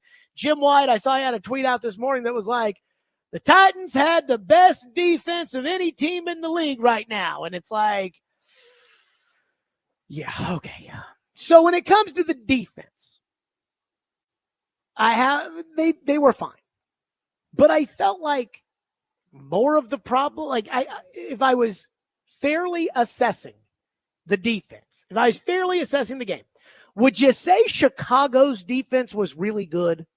Or would you say you kind of sucked? My gut would be that as a Titan fan, you would say you kind of sucked. Well, I think Chicago kind of sucked on offense. I mean, Caleb Williams missed passes all day. He missed a couple of bombs. Keenan Allen dropped a touchdown right before halftime, which I was stunned by because Keenan Allen, I didn't think he ever dropped the ball. He missed a couple of throws here and there. And again, it's not like the defense. The Chicago defense had a strip sack fumble recovery and a pick six. I don't know the fantasy football point scoring system. 24 points for the Bears defense. Thank you very much. I had them. Are you just going to pick whoever the Titans are playing every week? It was a strategy week one. What is like, so I take it 24 is 24 is pretty good. Yeah. I mean, you get a pick six and a punt block, 2 defensive and special teams touchdowns. That's pretty good. And a strip sack. And yep, you get points for a sack. So, and a fumble. I mean, yep. So is Chicago's defense 1985 Mike Ditka, Buddy Ryan? You know the answer to that. Where were the Titans, by the way, with a pick six yesterday? Why did they not turn Chicago over? I mean, the only turnover they got was when Velus Jones kicked the ball 15 yards up the field and Julius Chestnut recovered it, which again, talking about things I've never seen. I'm not sure I've ever seen that before either. Then again, this is that new Fakakta kickoff rule anyway, so that's a little different. So, again, it would have been nice for them to pick off one or two of those deflected passes. They had a couple of really nice deflected passes, and they're just up there. You got to grab one, at least one. Ernest Jones had the one where he got dunked on by the tight end. Yeah. But again, when it comes to the defense, and I'm not saying the defense is bad or the defense was bad. I'm not saying that. But where was the mighty defense to force a turnover when all hell was breaking loose? You can't get off a punt. The quarterback's head's up his ass. Like, where's the mighty defense to force a fumble or to pick a pass off or to, do what they did to get themselves back in the game? Where was that? And next week, when it comes to Caleb Williams missing some of those deep throws, and, there was one where he had, a guy open in zone and he threw it behind him, and he's had balls that hit the turf. And I promise you, Aaron Rodgers ain't missing those throws. He might be 100. He ain't missing those throws next week. Ron is up next on what I think might be the single biggest bright spot of the defense. Ron, go ahead. Yeah, I was just wondering what your opinion was on Devondre Sweat yesterday. I thought Devondre Sweat was a dog. I thought Devondre Sweat, the big boy. Thank you, Ron. I thought the big boy. I think and I said this during camp, and I meant it, and I stand by it. I think there's a chance he's better than Simmons at the end of the year. That by the end of the year, he is a better player than Jeffrey Simmons. I mean, Devondre Sweat, you cannot run the ball in his direction. I mean, he just gobbles up who's ever around him. And Brian Callahan today was talking about how he's getting in better shape, and he did get tired at the end of the game, but when your offense can't do anything, I guess, it's not really his fault. Although they did have 35 minutes time of possession, which was pretty disappointing. But Devondre Sweat, to me, there are two players on defense that every time I watch them play, I put and I say salute. And Sweat's one of them. The other yesterday was McCreary. I think Roger McCreary is a very, very good defensive player. I thought Snead held his own against DJ Moore. You're not going to hold DJ Moore catchless. Oh, yeah, he held him in check pretty good. But DJ Moore did not do DJ Moore things. I was disappointed with Quandre Diggs yesterday. He got leaped. Don't think I got problems with him. And the run defense at times, I wasn't. The best play on defense. So you know who probably made the best play on defense yesterday? Ernest Jones made that one good play where he blew up the center and then deflected the pass. Shelton, the guy that the Rams I'm just saying, he knocked that guy down. I thought Coburn, the one that play was where a good Caleb play. Williams and he chased his ass down. I thought, and then it was Sebastian Joseph Day finished it up. Mm-hmm. I thought Coburn had a great play yesterday as well. But Tavondre Sweat, I mean, of all the things that I complained about, again, and we'll see if Tavondre, let's hope he stays on the straight and narrow. But Tavondre Sweat, I mean, he played like a bad boy. He did. Yes. Cedric is up next on our program. We haven't talked to Cedric in forever. Cedric, thank you for calling. Go ahead. Man, listen, dog, it's football season, so I love, man, calling you. Well, listen, when the coaching search was going on, and I told you, man, we did not need to hire this bum, and you were like, no, defensive coach. Well, now you get a first-time play caller. The whole city of Nashville is blaming Will Levis when the two bums that need to be blamed for this loss is BC and BC. Bill Callahan and the other head coach, Brian Callahan, whatever that dude's name is, when you're up 17-3, you run the freaking football. Nothing else, bro. You run the football. You got a first-time play caller who does not understand game management. You don't understand it. Hey, Jared, who's the best, most effective player on the field yesterday offensively? Who was it, bro? Tony Pollard. Did you say anything? Tony Pollard. So you mean to tell me this offensive guru who comes over here from the Cincinnati Bengals cannot find a way to get the ball to the most effective player on the field in the second half? You got no plays over there, but you're supposed to be an offensive guru? What you did yesterday, man, was get Will Levis murdered the same way that you and that bombing coach up in the Cincinnati Bengals get Joe Burrow murdered every year. There's no offensive game plan. There's no protection. You go 5 wide, and we cannot block the daggum Chicago Bears front. I did have a problem with some of the 5 wide sets they were running yesterday. I did have a problem with some of that. It's garbage. I was sitting up there in the stands talking trash to those Chicago Bears bum fans up there. I got no voice, man. And this bum, Brian Callahan, looks just like Coach Meathead yesterday, man. So, God bless him. I'm out, man. I can't take it no more, Jared. I'll call you tomorrow, man. It's football season. Let's go, Jared. I love you, bro. Holler. So let me just say this. I disagree with about 85% of what Cedric just said. I mean, I'm serious about that. Again, run, punt would have won you the game in the second half. The problem is that they couldn't get a punt off. So I am going to say that. Again, on the pick 6 play, Levis is standing in the shotgun, 3rd and 6. Clearly, Chicago's bringing everybody. The TV broadcast makes that abundantly clear. And Levis doesn't check and doesn't go hot. I mean, is that the coach's fault? Now, they'll say you're either coaching it or you're allowing it to happen, but this is the first time he's ever coached Will Levis. So I'm not going to give the coach a pass, but I am going to say, I thought that there was a clear and obvious difference in play calling in the first half, and I do think that Chicago adjusted in the second half, and he didn't. Now, as far as Bill Callahan is concerned, I told you guys all off season, they don't have a right tackle. And you said, but Bill Callahan will fix it. And I'm like, okay. I guess that's what we're going with here. So I'm not going to be upset about that one. 615-737-1025 is our phone number, 615-737-1025 here on Stillman and Company, 102.5, 106 The Game.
Stillman and Company, 102.5, 106.3 The Game, streaming live on Twitter, Twitch, YouTube, and Facebook live from the Busy Bee Plumbing, Heating, and Air Conditioning Game National Studios.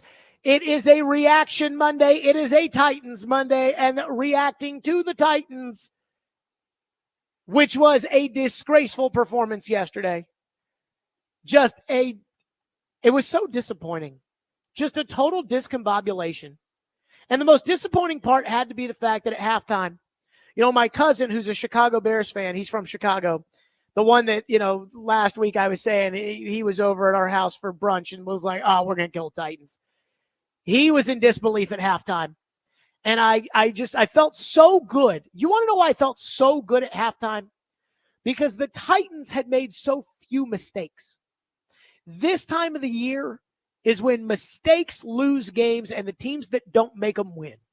The end of the year is when you make plays to win games. But at the beginning of the year, you just don't make mistakes. And yesterday, there were a lot of mistakes to go around. Will Levis takes the cake. We all know that. But he wasn't the only one. And a couple of weeks ago, Caleb Farley got released and Malik Willis got traded. And there was a lot of those, John Robinson's drafts were terrible. Oh, John Robinson sucks. I don't care that he won 61% of his games, that he traded a fourth-round pick for Ryan Tannehill, that he had a number 1 seed, went to an AFC title game, drafted Derrick Henry. I don't care about any of that. John Robinson sucks. Everybody said it. Well, I don't know if you watched the game yesterday, but we need to talk about the 2023 NFL draft that the Titans had. Because, Levis made his mistakes, but number 1, Peter Skoronski, bust. He's a bust. When you're drafted 11th overall at guard, you have to be Jack Hanna. He ain't that. He's not going to the Pro Bowl. He's not going to the Hall of Fame. He might have a solid career as a guard who can't pass block, which he can't do. He has the fattest feet I have ever seen. Again, they must be size 25 quadruple wide because his feet do not move.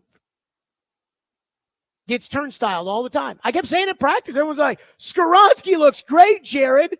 And I'm like, really? Because I saw some guy from the Seahawks I've never heard of just turnstiling. He can't pass block. He can run block. He can get out on somebody and kill him. He'd be a great fullback. A great fullback. But he can't pass block. And again, when you're drafted 11th at guard, the old man used to say, if you take a guard in the top 10, it better be Bruce Matthews. He better go to the Pro Bowl every year and right to Canton. That ain't happening here. Quentin Nelson has been in the NFL for 6 years. Quentin Nelson's been to 6 Pro Bowls. That ain't Skoronski. In fact, I think that you can make the argument Dylan Radins might actually be a better player right now because Dylan Radins can pass block better. And again, I have to ask, how can such a can't miss prospect have such fat feet? I do not understand. Then Will Levis was taken number 2. I think we know the story about that. He was terrible yesterday.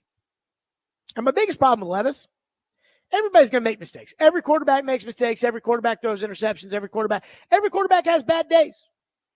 In the last 10 years, I've seen Tom Brady come to Nissan Stadium and have a bad day. I've seen Patrick Mahomes come to Nissan Stadium and have a bad day. It happens to all of us. My biggest problem with Levis is the stupidity. He's had 2 seasons, his senior year at Kentucky and last year, that have been dominated by injuries. He's had 2 separate coaches tell him to stop taking those hits, and he won't do it. And once I'm sorry, maybe you guys want to give him a 9th chance, but once I see him on the sideline with a heat pack on his back because he's taking kidney shots out there after the last coach told him multiple times, stop doing that. And he wouldn't do it. And this coach comes in the first preseason game, he says, stop doing that and he won't do it. Eventually, you have to just accept the fact that he's not going to change. And that takes me back to the stupidity. So he'll get hurt anyways. Even if he is good, he'll get hurt. So it's inevitable.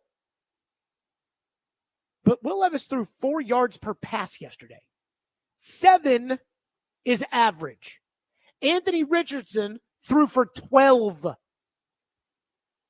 He threw for 4 yards per pass yesterday. And he threw the stupidest interception I've seen in the history of the Titans. Somebody literally had the gall to tweet me last night. You know, Matthew Stafford. Ian, I don't know how much you watched the Sunday Night Football last night. Here and there mostly. Did you see the interception Stafford threw in the end zone yesterday? No, I guess I didn't. So Stafford threw an interception in the end zone, and they broke it down on the, Collinsworth, and he was like, Stafford thinks everybody's man across the board, but this guy right here is actually dropping into zone. And so the guy drops into the end zone, and it was a bad interception. It was a ball he shouldn't have thrown. But it was a Stafford in the pocket. Stafford throws the ball, guy intercepts it. And somebody said, Matthew Stafford just threw interceptions.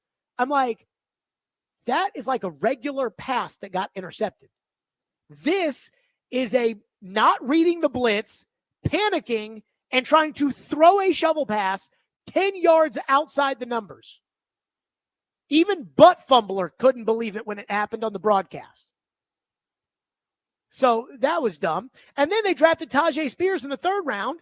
And I mean, seriously, what the hell, buddy? He doesn't run the ball with power. He's not a downhill runner. That's Pollard. So he's really a 3rd down back. But if you're a 3rd down back, you're not worth a 3rd round pick. Like Dontrell Hilliard was a 3rd round back, or was a 3rd down back. Jeremy McNichols is a 3rd down back. Those are undrafted free agents. That's like drafting a kicker in the 3rd round. He better make every kick. And then Spears gets in the game, and they throw Spears the ball on 3rd down, and he's matched up with a linebacker. And I'm sorry, but Spears has got to cut that ball up the field and run with it. And instead, he gets brought down by a linebacker who's 50 pounds heavier than him. So what is the point of drafting Tajay Spears in the 3rd round to be a 3rd down back when you have to pay another back $8 million to come in and run the ball, and you draft him to be a 3rd down back, and he can't even power his way for 4. He can't even get away for 4 yards to get a 1st down? What's the point of being on the team? Then throw in that Josh Wiley played 18 snaps and Jalen Duncan played 3 on special teams, and he's awful too. Woof. You guys can bitch about John Robinson all you want, and there is a lot to complain about. I am not denying that. But the 2023 class, John Robinson was not employed by the Tennessee Titans. And the 1st round pick's a bust, and that is a waste to blow the 11th pick. I will argue, again, if you look at the draft value charts, these high picks have such weighted value compared to the, like the 27th pick.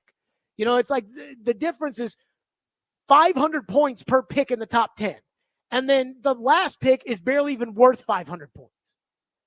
And so to blow the 11th pick the way they did, that is probably worse than Isaiah Wilson, because that's blowing the 28th pick.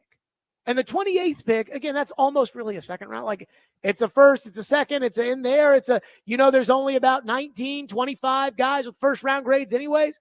You blow the 11th pick, and they blew it. And I understand busting on the 11th pick if it's a quarterback or a pass rusher, one of these positions where, projection really matters. What will the quarterback be? Like for Josh Allen, it was, what will he be? Mahomes, what will he be? Richardson, what will he be? That's one thing. You'll still get fired, by the way, if you bust on it. But again, those are projection positions. This is guard.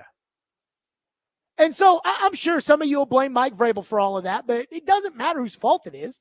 It matters that this team doesn't have any good young players and picks who stink again. Like, that's a problem. Good young players on the team right now. McCreary, Sweat. I'm thinking, who else is there? That, like, you can look at it and say, that is a good young player. McCreary and Sweat. Oof. 615-737-1025 is our phone number, 615-737-1025. We will get to your phones. I wanted to get onto that, that it's not just Levis. That entire draft class was terrible yesterday. And then what about the first round pick in this year's draft?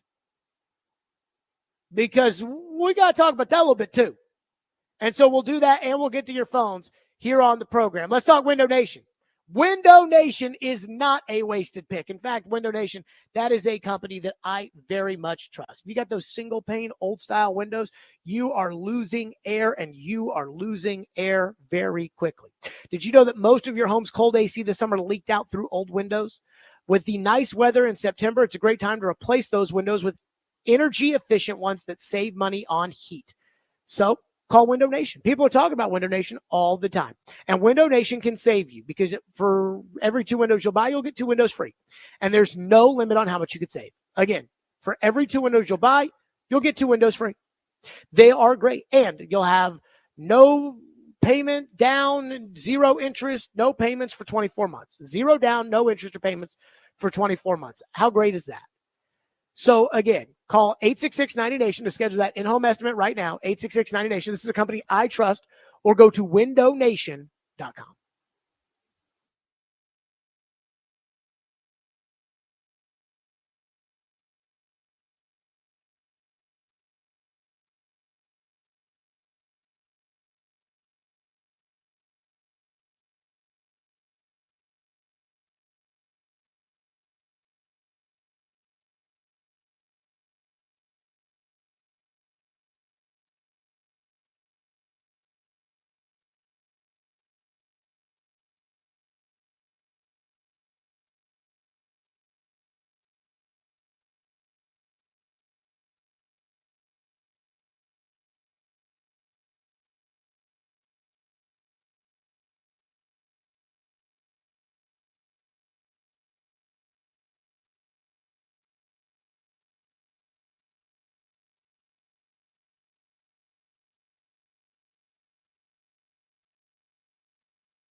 Here it comes. Great blitz pick up by Spears, but that gets knocked away from Levis by Darrell Taylor. Loose ball. And out of the pack, it looked like Edwards recovered it. It is Chicago ball inside the Tennessee 35. The Bears defense gets the takeaway on the pressure. But watch, they're going to bring the pressure right here over the right guard who just went in. Spears has to go across and make the block. And Taylor, again, makes a huge play on the sack fumble. Taylor was not with the Bears in the preseason, got traded from Seattle. He has been impactful today. The rookie left tackle, Latham, let Taylor go. Oh, no. Oh, no. Does J.C. Latham stink, too? Oh, no, no, no. All right, let's get this out of the way. I don't think J.C. Latham stinks. I think J.C. Latham will be okay. But it's never good to give up a strip sack when you're the starting left tackle. I don't care how many games in the league you've been in. And I don't think he's bad. And I haven't watched the tape to sit there and tell you, oh, this guy did this or that guy did this. So maybe that I reserve the right to change my opinion when it comes, again, to the tape. I feel like I am entitled to that. But I do know he gave up the strip sack. I do know that there were multiple times where I saw 55 and thought, oh. And then I saw this tweet from Seth Walder at ESPN. He's one of those analytic gurus. And so, again, I have no idea how true this stuff is, but this is his tweet. Did you see this tweet, Ian? No. Pass block win rates and ranks for rookie tackles. Dalise Fuaga was 15th in the NFL out of 60 tackles at 94% for pass block win rate. Tyler Guyton of the Dallas Cowboys was second at 84%, 36th out of all the tackles. Again, this according to Seth Walder. Joe Alt was 79%, 48 of 60. Now, I'll get back to Alt in a second. Kingsley Suamataye, the left tackle for the Kansas City Chiefs, a guy we talked about a lot potentially in the second round. Suamataye, 69%, which is not great. In fact, that's pretty bad. 57th of 60.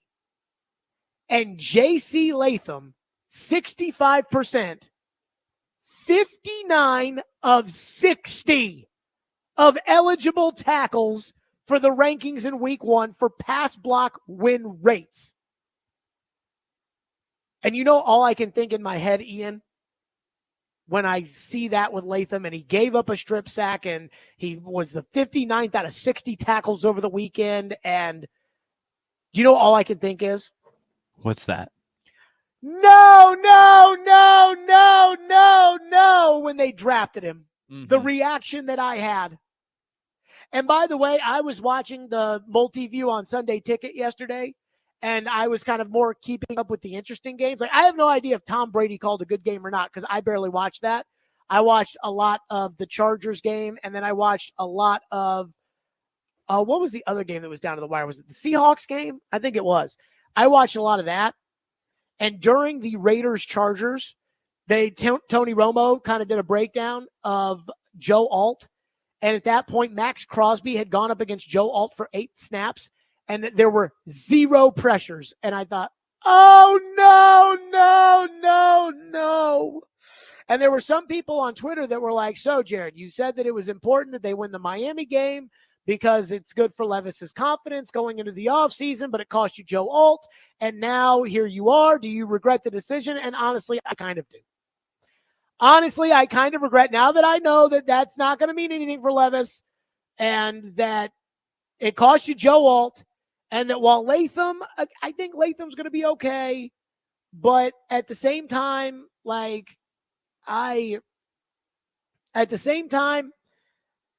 he's not Joe Alt. And apparently he's not even Kingsley Suamataye.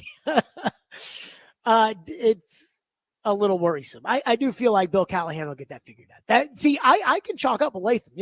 Hey, he's a young guy. He's switching positions. Again, he's kind of got fat feet too, like Skoronski. The Titans have got to get out of the habit of drafting these guys that don't play the position that they're drafting them to play because it's already burned him in the ass with Skoronski because he sucks. And I worry that it might be a problem with Latham. I worry about that a little bit. But, again, I'm sorry. 59 out of 60, that is certainly nothing to write home about. Would you be excited if your quarterback was 31st of the weekend? I mean, maybe you all would be excited because your quarterback was 32nd, but I mean, oof. Mike's in Gallatin. Phone lines driven by WilsonCountyHunter.com, 615-737-1025. Mike, go ahead. Hey, Jared, super fast. The special teams was awful. We know that. The new kickoff rule, it's so complicated to figure out. Like, what do we need to do to change that around? Because our coverage sucks. That's it. Kick the ball in the end zone. That's what you need to do. And I am done. You know, I said on the pregame show yesterday, and I feel stupid for thinking this. Just like I kind of want to walk back that whole, it was good to win the Miami game and it cost you Joe Alt thing. God, I love Joe Alt. I loved Joe Alt. But I, yesterday in the pregame show, said to Derek and Chris that, I don't have any worries about the special teams. Special teams looked okay in the preseason, and they don't have that bozo Craig Aukerman coaching them. So I feel pretty good about special teams. And now I feel like a dope for having said that yesterday. Special teams still sucks. And I think that we just have to all resign ourselves to the fact that the Titan specialists, I think they're okay. Folk and Stonehouse. And I do wonder, is Stonehouse, and I heard Kern on with Chase this morning, and Kern was kind of, throwing Jack Gibbons under the bus and saying it wasn't Stonehouse's fault at all. But has anybody else noticed that it's Stonehouse who keeps getting these punts blocked? I mean, I understand a punt getting blocked, but how over a 15-year period that Brett Kern was kicking, how many punts did Kern get blocked? And yet when it comes to Stonehouse, he got one blocked yesterday. He got two blocked in that Colts game. He got one blocked in the season opener last year. And I know it's all different people out there, but what are we doing, baby? Is he taking too long to get the ball off? Yeah, slow process back there. And I will say this about Stonehouse. Stop kicking the ball so damn far. Congratulations. You can kick it 1,000,000 yards. It doesn't do you any good when your guys can't get down there. They did not have good punt coverage. I mean, we haven't talked about it at all because it's like the 19th worst thing the special teams did yesterday, but it's on the list too. I mean, it was bad. It's like there was one guy back there, one of the gunners, and Carter would just make a miss, and then there's like 10 free yards almost every time. Did I miss something on that? Who the hell's that guy? Andre Carter. They were talking about him on the broadcast. Now, Adam Amin Chargers. does call. Well, he calls the Bears preseason game, so he knows the Bears a little bit more. It's kind of like Charles Davis calling your games. Mm-hmm. Charles, let's say Mason Rudolph starts a game that Charles calls. I believe Charles is calling the game on Sunday against the Jets. But, Charles will know. If Jaquan Jackson makes a play, which after watching the game yesterday, I would be a little surprised if he ends up doing that against the Jets. But Charles would be able to tell you all about Jaquan Jackson because Charles was the one who called those games. Adam Amin called the Bears preseason games. But they were talking about that. Is it DeAndre Carter? Something like that. Yeah, it's either Andre or DeAndre. They talked about him like I'm supposed to know who that is. Well, I believe he was he flashed some return ability with the Chargers. I guess. But I don't know why. I don't know. But Titans made him look pretty good. I guess he's Dante Hall. 615-737-1025 is our phone number, 615-737-1025 if you want to weigh in here on the program. Brian Callahan said something today about Will Levis, about the death pick, about the –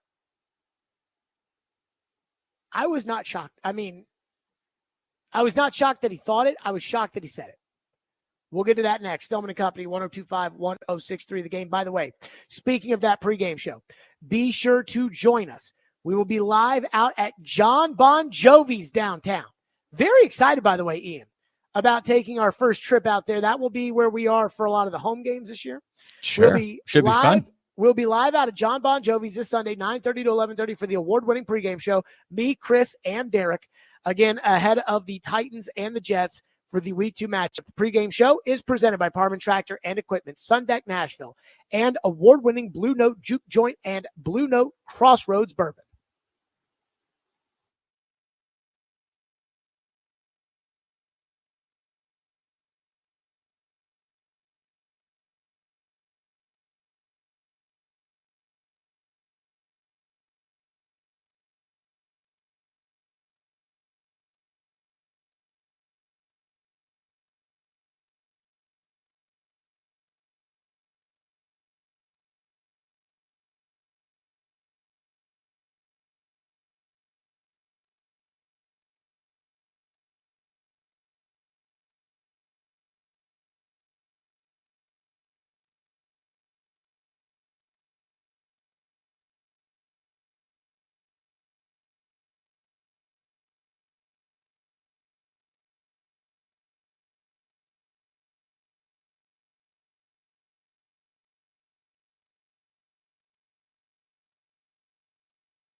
What'd you see on the pick six, and what do you think after you let it go? Yeah, just a bonehead play. Just I think recency bias from getting away with it the last time I did in the game. Just trying to throw it in the dirt. Then when you're getting taken down, you don't know what's going to happen to the ball as it comes out. I was really just trying to dirt it, and in that situation, you try to handle it with a zero check or something. The first time bringing zero all game, and then or just take the sack. It might be one of those times just to take the sack. So one of a lot of things that I can learn from this game. I can learn from it, just like I'm learning how to slide every week, which he is not learning how to do whatsoever. Let's go back to your phones. Vincent is up next here on Titans Monday, reacting to the horrendous loss that the Titans had yesterday at Chicago. Vincent, go ahead. Well, Jared, the ball didn't bounce their way yesterday. The most important thing to remember is they're building relationships out there, and that's key. Relationships are key. And they checked every box, filled every need in the offseason. Proud of, what they've done. And, for the Titans fans that want to call and say, well, we don't ever get any respect. Well, the Titans just continue to go out there and prove them right every year. And Rand needs to get back in the bunker he was hiding in last year and be quiet. Thank you. Yeah, I don't think you're going to have any problem with that. I don't foresee Rand probably doing a whole lot of interviews because, again, that's I think he said this last year that this is the coach's time, and when things don't go well, he will very much let the coach be the one to get out there and talk about it. I will say this, though. I mean, yesterday was a one-score game. Ian, it's pretty hard to argue that the ball didn't bounce their way yesterday. Sure. Yeah, But it win these one score because this is the NFL. Mm-hmm. And so for the most part, 95% of the games are one score games. And so what's going to happen is the dude kick one right to you on the kickoff. Yeah, that ball did bounce your way. Kind of, I'm yeah. trying to think, the returner Latham could right have there, dove right on to his you. own fumble. Yeah. Latham could have dove on the fumble on the strip sack that I don't know how. Was Latham the big fatty that dove and didn't get it? Somebody dove and didn't get it. There was a couple. Rupchich, I think, had a chance to break it up on there at one point. By the way, can we talk about Rupchich for a second? Okay, he yes. is freaking garbage. He's awful. And I've said this the whole time. I'm like, he's a practice squad player. And then Sadiq Charles quit, and the Titans didn't want to just say, well, because he quit, Dylan gets the job. So they said, no, there's a battle of guard with Rupchich. And Rupchich went in there against the Seahawks in the preseason, and he was awful. And that kind of ended any discussion there was about a battle at right guard. So Radens gets hurt, and he comes out, and they put Rupchich in. And at one point, they show the sideline, and there's Brunskill standing there with a ball cap on. I'm sorry. I know Brunskill is not super fat, and Bill Callahan likes his offensive linemen fat. And I'm telling you right now, I like my linemen fat. Remember when Jack Conklin lost all that weight? And they said, Conklin's lost weight. He's in good shape. I'm like, I don't want him to lose weight. Get fat. Get back to Golden Corral, buddy. Go get fat. So I like fat linemen. I get it. But Rupchich is a practice squad player, and you are paying Brunskill $3 million. Why are you paying Brunskill $3 million to be the backup center? Somebody help me out. Brunskill started at right guard for you last year, and he wasn't terrible. Why is he not allowed to play right guard as the third option this year? Instead, they put Rupchich out there, who is horrible. And the only reason we're not talking more about this is because everybody who's more important was equally as bad, if not worse. But, drives me crazy. Like, I'm sorry, can Brunskill not play anymore? I mean, somebody help me out here. Speaking of which, speaking of the theme of the last caller about, the relationships and the ball not bouncing their way and, the things that Rand has sold to people that people have bought. I also do wonder where Chad Brinker's cancer-curing AI model came into play yesterday. I should have made that joke Ian, when we were talking about Skoronski was bad yesterday, Levis was bad yesterday, Spears was bad yesterday.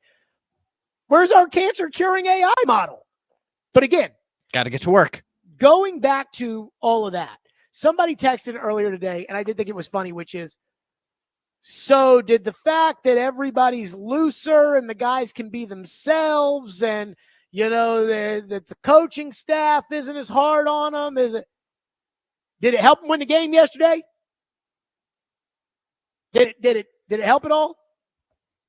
And I saw that and I was like, it's hard to argue with all the bull crap. And see, we do that. We do that a lot where because we got to, we're waiting until football season starts. So January, February, March, April, May, June, July, August. It's just, these kind of puff pieces or things people want to say or narratives that, sound good. And it's like, no. This coaching staff, they let the guys be themselves. And that's going to be look like the same old special teams to me. Maybe the whole Mike Vrabel's the worst, and maybe that's a little overblown. One texter says, Rand tried to cook a meal with the wrong ingredients. Skilled players don't help an offensive line, and the protection is still terrible. I mean, yes. But, I do think the Titans have some solid play. Like, Snead did make a difference yesterday. And Sweat did make a difference yesterday. The defense was good. And Pollard did make a difference yesterday. I felt like a genius yesterday for my Tony Pollard take about, hey, I want to go to Chicago and I want to run the ball and I want to run it with Tony Pollard. And I don't want to hear any of this, 1A, 1B, Tony and Tajay. It's like, no. Tajay Spears is a third down back. You pass him the ball out of the backfield and he can run it occasionally. Kevin Falk ran the ball. He was a third down back. It's okay. Pollard is an every down back. For whatever that's worth. Caleb and Gallatin says, last season, Levis had some flashes that made it seem like he could possibly be our guy. But after yesterday, I'm not sure what to think. I know what to think. He's not going to be Dan Marino. And again, that's the standard that we have held Will Levis to. Like the hope of, let's hope he's Mahomes. Let's hope he's Marino. Let's hope he's a great one. Let's hope he's going to be Herbert. That kind of, we're not hoping for Case Keenum. But after yesterday, I'm not sure what to think, the texture writes. I know it's only one game, but I can't walk away from that game and think he got any better from last season. If he turns out to be a bust, I think we need to find a veteran to come in and play similar to what Tannehill did. This organization already has a history of not being able to get a franchise quarterback, so maybe we should just stick to solid veterans that we know aren't terrible. Boy, that's depressing. But if they were looking for that, you know who I think your guy might be, Ian? Who's that? Did you see Sammy D yesterday? You know what? I didn't actually see any of that game since it was on the same time, but I saw that they won 28-6 or 24-6, something like that. Sammy Darnold, folks. 2 touchdowns. Hit his first 10 passes. Hit his first 10 passes yesterday. Lighten it up. Sam Darnold, baby. Did I hear this? People saying, oh my God. It's one game. It's one game. Just relax. Yeah, well, I saw one game with Levis. And oof. One texter says Jack Gibbons was responsible for the pump block and he sucks. What does he add to the football team? Agreed. I mean, there's the other thing too is like, where's the line between everybody makes mistakes, which is true, and this guy's made way too many mistakes. He's got to go. Because again, Jack Gibbons, and I know he played a little bit on defense yesterday, but I think the hope for everybody is that Ernest Jones will ultimately take that spot. So Jack Gibbons, if he's going to help you as a backup inside backer, he's going to be playing on special teams. And if he's going to be playing on special teams and he gets that punt block, he just cost you a game. I was thinking about texting a former GM over the weekend, and I didn't do this, but I thought about texting a former general manager, which was, would you trade a 7th round pick in order to win one non-divisional, non-playoff seeding game. Like, would you trade, if you were Rand Carthon or Chad Brinker or whoever makes these decisions for the Titans, if you had a 7th-round pick and you could trade it and beat the Jets on Sunday, would you do it? Ian, would you trade a 7th-round pick in order to beat the Jets on Sunday? Sure. So, because I was thinking about, with Malik. Yeah, maybe. Like, if Malik comes in and beats you in a couple of weeks, then you got a 7th-round pick, but it cost you a game. And I wonder if that's a good trade or not. I have no idea. Which takes me back to Gibbons. How many good things does Jack Gibbons now need to do in order to make up for the one thing that he did that cost you the game yesterday? Like 10, 12? At some point, you just need guys on the team that won't screw it up. And with Gibbons, it's hard for me to justify him being on the team when his mistake cost you the football game. Years ago, Vanderbilt played an NCAA tournament game against Northwestern. They had a guard by the name of Matthew Fisher Davis, a guy I really liked as a player, and I thought was a good three-point shooter.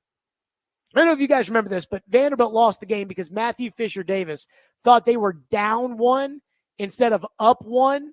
And so he fouled the guy thinking they were down 1. And so Northwestern went to the free throw line and made their free throws and won the game. And after the game, we were doing the show or whatever, and I put on the grid, what would Floyd say to Matthew Fisher Davis?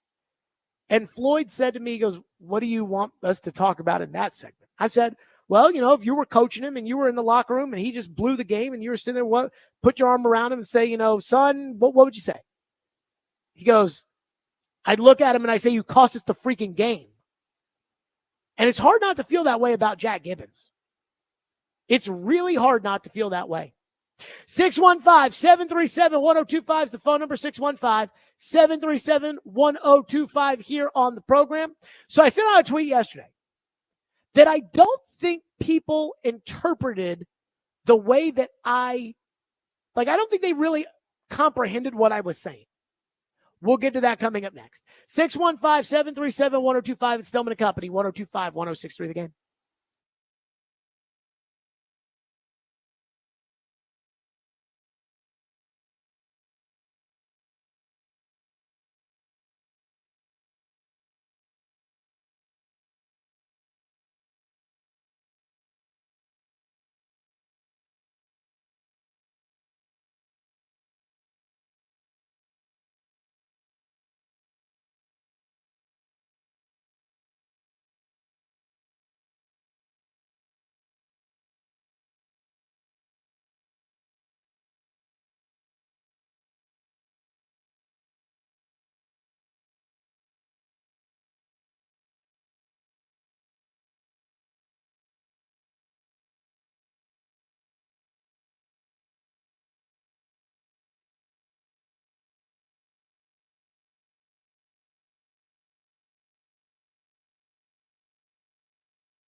Here's the game.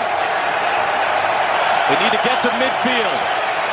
Levis off the back foot, floats it up for Boyd. It is picked off. Jalen Johnson seals the deal, and the defense wins the day for Chicago. There you go.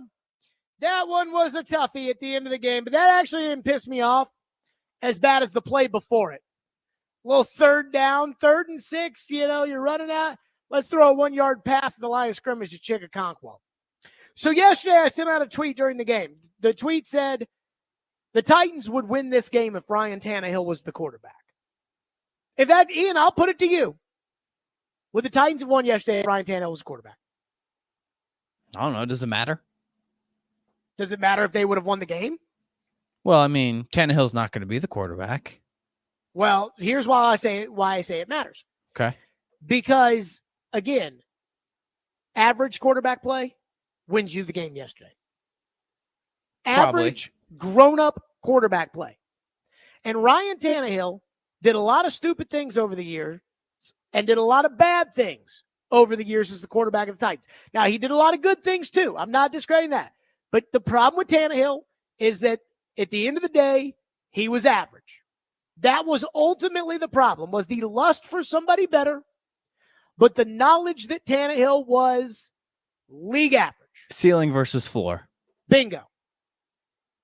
And yet Tannehill would have won the game yesterday. Which means that right now with Levis, you are beneath league average. Levis yesterday did not play like starting an NFL quarterback. Levis didn't even really play like a backup NFL quarterback yesterday. And a lot of people took that to mean like, a lot of people didn't totally understand what I meant. And there were 2 different misinterpretations of that. The first misinterpretation was, Jared, Ryan Tannehill was awful in the season opener last year against the Saints, and so it's the same. Corey Curtis even said that to me today. I was very disappointed Corey said that. Ryan Tannehill was awful last year in the season opener against the Saints, which I put more on the coach than I put on Tannehill because the coach wouldn't play Tannehill in the preseason, and I don't think Tannehill was ready for how bad that offensive line was going to be. But all Ryan Tannehill did was overthrow a couple of guys who, again, in the case of Chig, we don't even know if he would have caught it, although Chig did have a nice catch yesterday. Ryan Tannehill did not panic on a throw and try to shovel pass a ball up by a point in the 4th quarter, 10 yards outside the numbers for a pick 6. He would have never done that. Again, Levis even said in his explanation, Levis said, yeah, they hadn't gone 0 blitz all game. I probably should have checked out to it, dude. And it's like, see, Ryan Tannehill sees that ahead of time because that's what an average NFL quarterback does. An average quarterback sees. Ian, can we get the death pick cut? Again, this is the play-by-play guy who has taken, 10,000 less snaps in his life than Ryan Tannehill. Listen to the play-by-play guy who sees the blitz. Loading up that right side of the offensive line. On 3rd down and 6. Here they come. Borden's coming. Levis gets wrapped up. Flakes it ahead. It's picked off. Okay. Stevenson. So the play-by-play guy saw it. So if he saw it, I bet you Tannehill sees it. So this was nothing like Tannehill's game last year. They are not remotely close. Again, Tannehill didn't do you anything to win the game, but Tannehill didn't do that. That just pissing it away. That's first thing. The second thing is, I'm not asking for Ryan Tannehill to be the quarterback. But I am telling you that our desire of, hey, let's go with the young guy. Let's see what he can do. Let's hope that he can be the guy. Oh, Lord, please, let's hope. Let's pray. All of those things. And he is miles behind that. Like Mahomes is here. Tannehill's here. Yesterday was here. That's the point I'm trying to make. Somebody texted in and said, Tannehill's Bengals playoff performance will never be forgiven. Right. Ryan Tannehill threw 3 interceptions that game. It was atrocious. the other team didn't throw for 90 yards. The Bears threw for 90 yards yesterday. They threw for 90 yards. Like Tannehill, again, threw 3 interceptions. You lost by 3 points to Joe Burrow and a team that the next week would go on and beat Kansas City on the road by 3 points. You can't say that the Titans' defense was better in that game than they were yesterday. Titans' defense didn't do anything to allow any points yesterday. So my point was that, again, Tannehill's average, and we want better than that. And Levis yesterday was so far behind that. That's the issue. That's the issue there. It's not that I want Tannehill back as quarterback or that I didn't think that Tannehill, that he didn't have that Bengals playoff disaster. When they lost the game against the Bengals, I was out on Tannehill because I knew you couldn't win the Super Bowl with Tannehill. That was the moment where I'm like, okay, even if everything goes right, Tannehill can't win the Super Bowl. Tannehill can beat the Chicago Bears in week 1 when they throw for 90 yards. And I actually told Chase last week, I said to him, I go, because we were talking about that Browns game 5 years ago when the Browns had all the hype and they were terrible and the defense went out there and they beat them and they this and they that. And I said, if Tannehill and Henry were with this team, I'd pick the Titans. And I guarantee you if Tannehill and Henry were with the team, they would win yesterday. Now, would Tannehill and Henry, if they were still with the team, would Tannehill and Henry get you any further? Probably not. You're probably going to win 8 games and you're going to be picking 13th and make that what you want. But, you win yesterday if Ryan Tannehill was your quarterback. I have to assume that this text into the text line is a troll job. I have to. One texter says, where do I find your podcast? You find it anywhere, by the way. Just search Stillman & Company. I missed the first 2 hours today, and I'm confused as to why you're saying Levis played so terribly. I know he had a couple of mistakes, but it didn't seem irredeemable to me based on the first game and a new offense. There is still definitely concern over his tendency to panic and try to do too much as a superhero, but I still think it can be worked on with coaching, or at least it's too soon to call him a lost cause. Let's go back to coaching. How many times last year did Mike Vrabel say, learn to slide? How many times did Mike Vrabel tell Will Levis to protect himself? Remember after the Miami game, Vrabel said, we showed him cuts of guys getting maimed, and so hopefully that he'll learn his lesson. And then he went out there against whoever was it, Seattle? I can't remember. He went out there and did it again.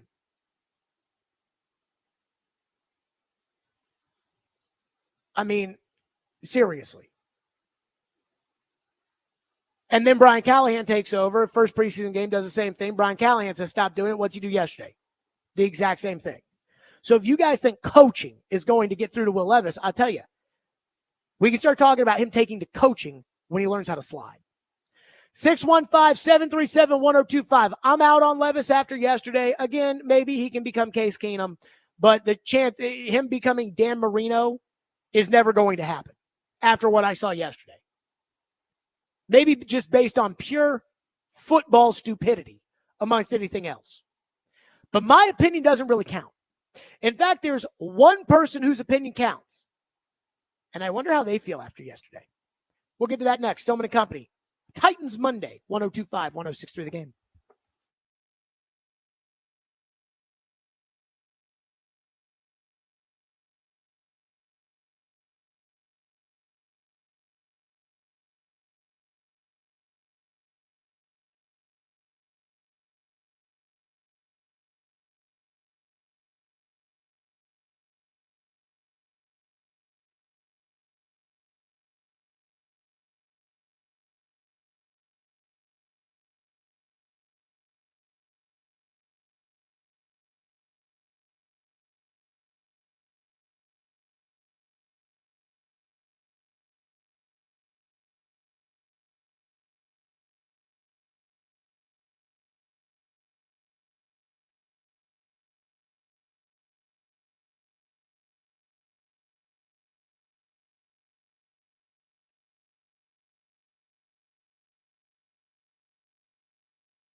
Stillman and Company, 1025, 1063 The Game, streaming live on Twitter, Twitch, YouTube, and Facebook Live. We are live from the Busy Bee Plumbing, Heating, and Air Conditioning Game Nashville studios on a Reaction Monday, a Titans Monday. And the reaction has to be bad after that performance yesterday. Goodness gracious.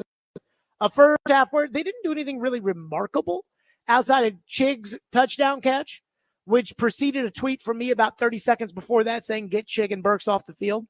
But outside of that, they really didn't do anything special in the first half. They just let Chicago screw it up.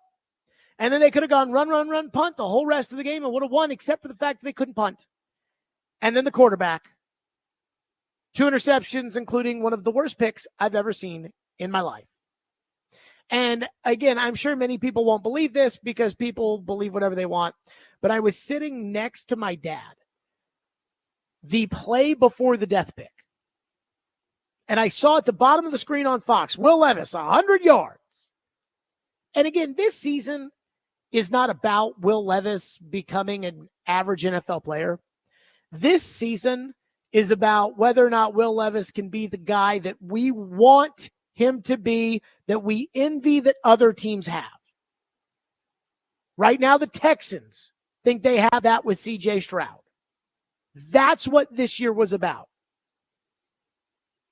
And yesterday's performance was so bad, I thought when I saw that 100 yards, I'm like, I don't think Dan Marino was doing that in the first game of his second season.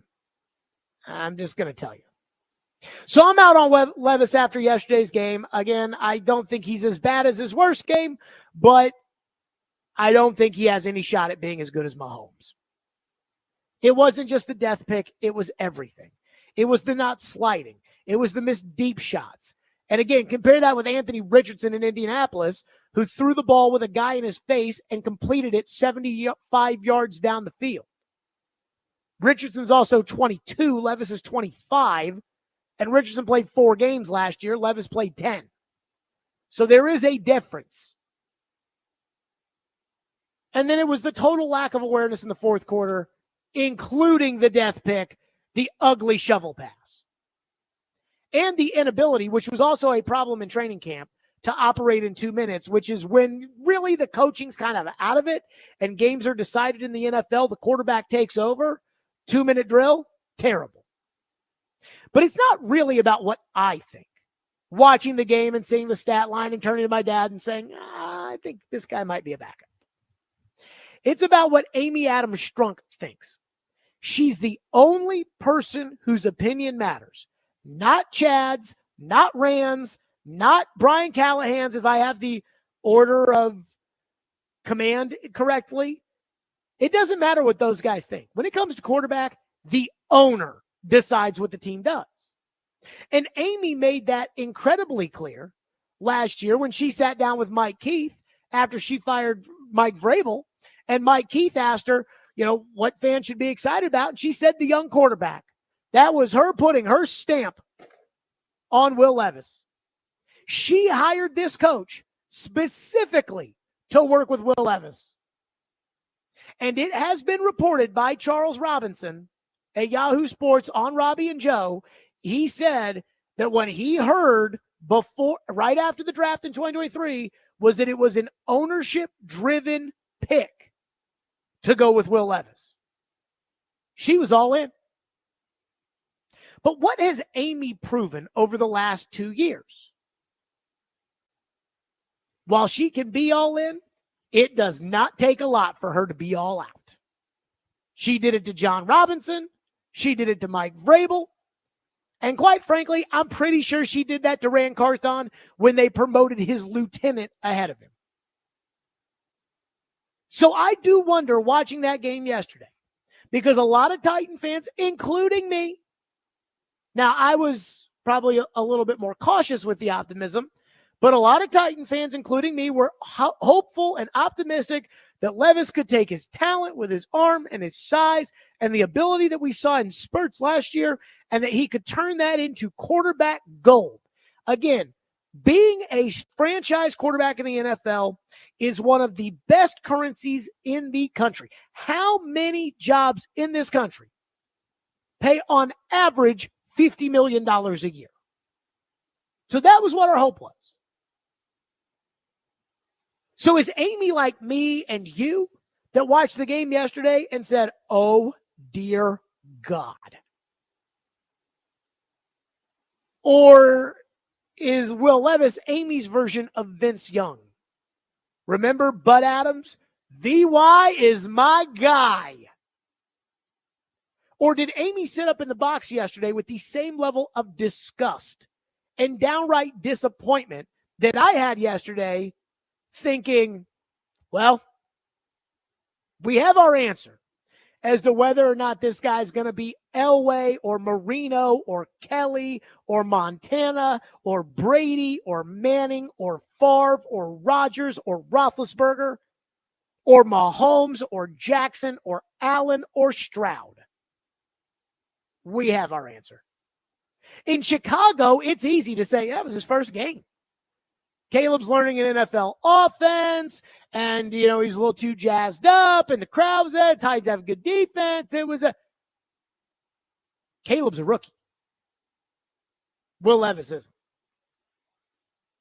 Now, if I owned the football team, and again, it's easy to say, if I owned the team, but if I owned the football team, here's how I would feel today. I've told you I'm out. The idea that this guy is going to be Dan Marino has passed. And yesterday wasn't the test. It wasn't go out there and be Dan Marino. It was go out there and not be an unmitigated disaster. But I would have my internal doubts, and they would be very strong. I wouldn't say anything to anybody. I wouldn't go up to Brian Callahan. I wouldn't go up to Rand Carthon. I wouldn't say anything about the doubts on the quarterback, because I don't think it does any good to have the owner go bananas over a week 1 loss and just throw the table upside down. I'm sure that's happening in Carolina, by the way. But I don't think that that's a good idea. I don't think that that's very helpful.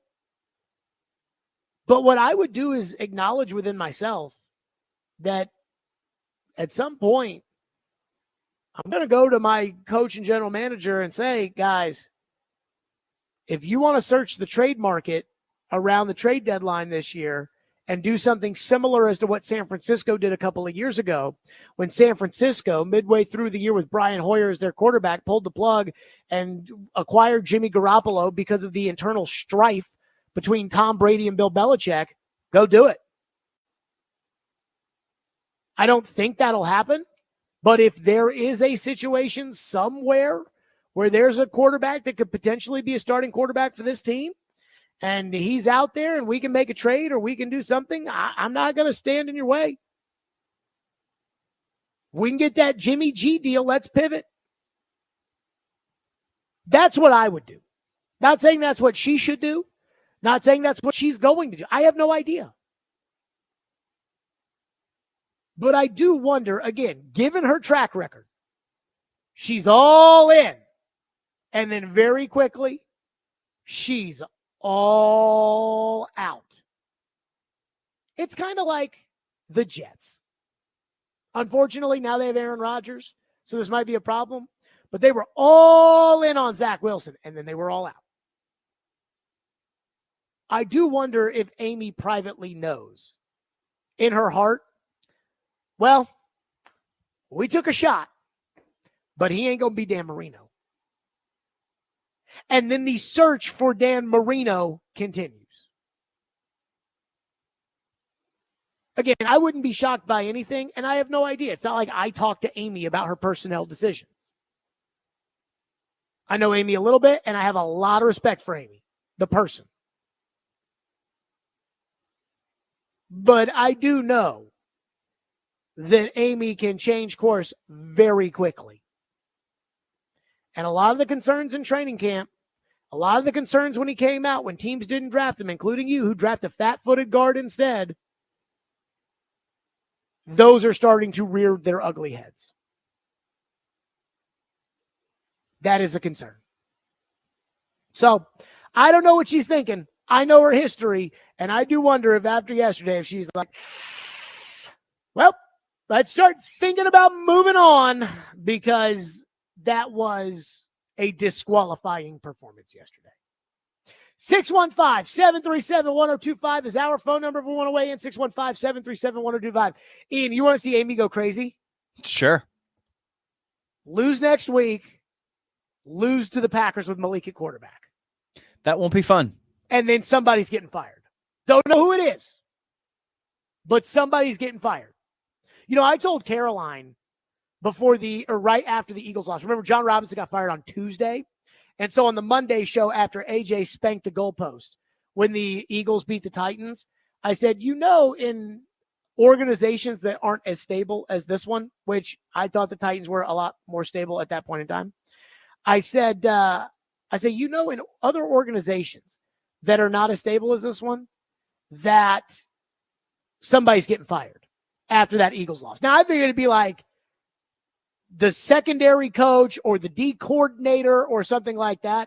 And then she hauled off and fired the general manager the next day. 615-737-1025 is the phone number. We are to your phones on Will Levis next. Plus, so should there be talk about Mason Rudolph? And I think the answer right now is no. But I also think that he's going to play. And it is inevitable that he is going to play. We'll get to that next. Stillman & Company, 102.5-1063. The Game.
Caleb Williams. No offense pretty much in this game, none by the rookie. But Will Levis, the quarterback for the Tennessee Titans. Boy, with your team up, winning the football game, you cannot give this ball up. just a really not, well, I don't want to say stupid, but that was extremely stupid.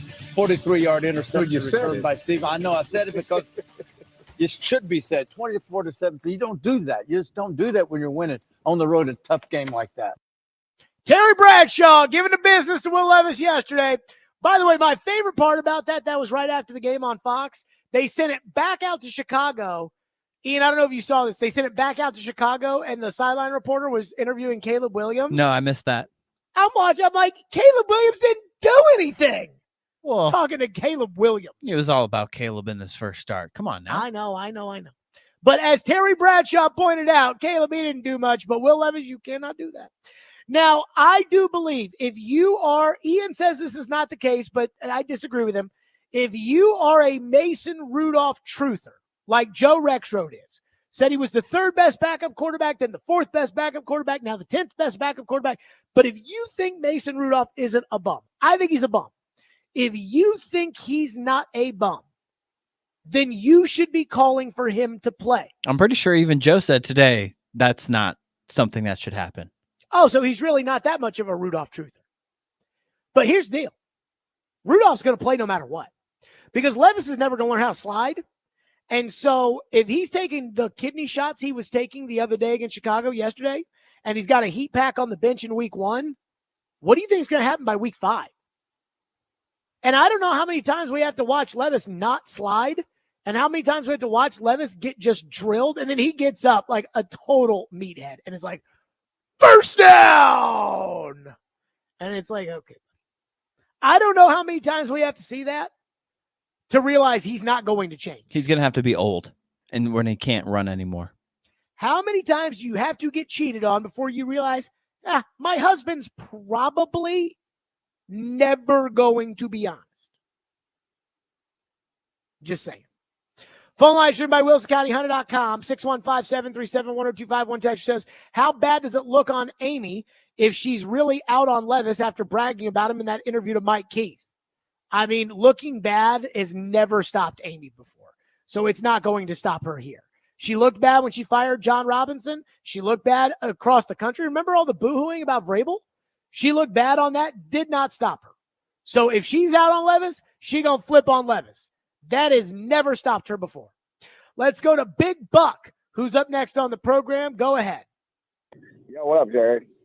Hey, so let's just pump the brakes just real quick. This is Levis's 10th game. Big Buck, don't do that. I know you know better than that. Do not do that. I know, but here's the thing. Like, I know you got to act quick on quarterbacks because of the rookie contract, but, like, we saw glimpses. If Levis hit those 2 throws to Ridley yesterday, we're having a completely different story. He got rattled on the road because of the block punt. It's good it happened early in the season. He said in the press conference, he said it's all on me. So if you don't learn, then we can have this type of reaction. But like, he's not learning. He won't slide. He won't slide. The sliding is, yes, that's going to be an issue. You're right. Rudolph will be playing very soon if he keeps taking those shots. But, like, we saw how he could stand in the pocket and make the throws last year. This is the first game in Chicago against the number 1 pick. And it's like, yes, he got rattled. He did some stupid things. I like the death pick, but I'm claiming it the flick 6 is what I'm calling it. So Buck, take care of yourself. Give him a little time. You got it. Okay. I love that man with all my heart, but I got to say, Ian, I need you to get me the Eric Dickerson.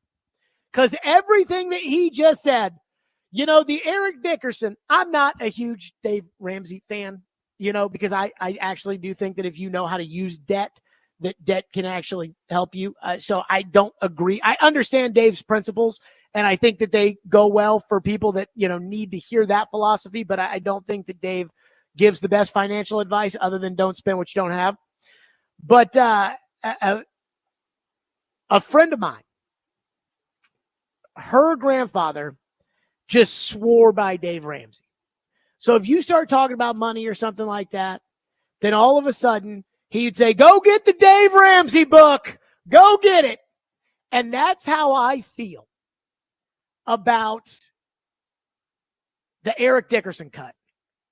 So when Big Buck calls into the show right there and starts saying, well, Levis was on the road, and if he doesn't overthrow those passes, and if he doesn't this, and if he doesn't that, and if this happens, if we'd had another quarter, and that, Ian, do you have the Eric Dickerson cut? We want to win. We don't want to almost win. And they say, oh man, if we'd have had another quarter, if this wouldn't happen, I say that's what losers say. And so I said we need to win. I'm saying, and 8-8 and 7-9 is just not going to cut it. I said, this is LA, this is not St. Louis. The Eric Dickerson, that's what losers say. Well, if he and Ridley connect on those passes, well, they didn't connect on them in training camp, and they ain't connecting on them in the games. So that didn't happen. Well, if Levis hadn't, this, he learns from it. If this, that's what losers say. And I don't know about you guys, but we want to win. We do not want to almost win.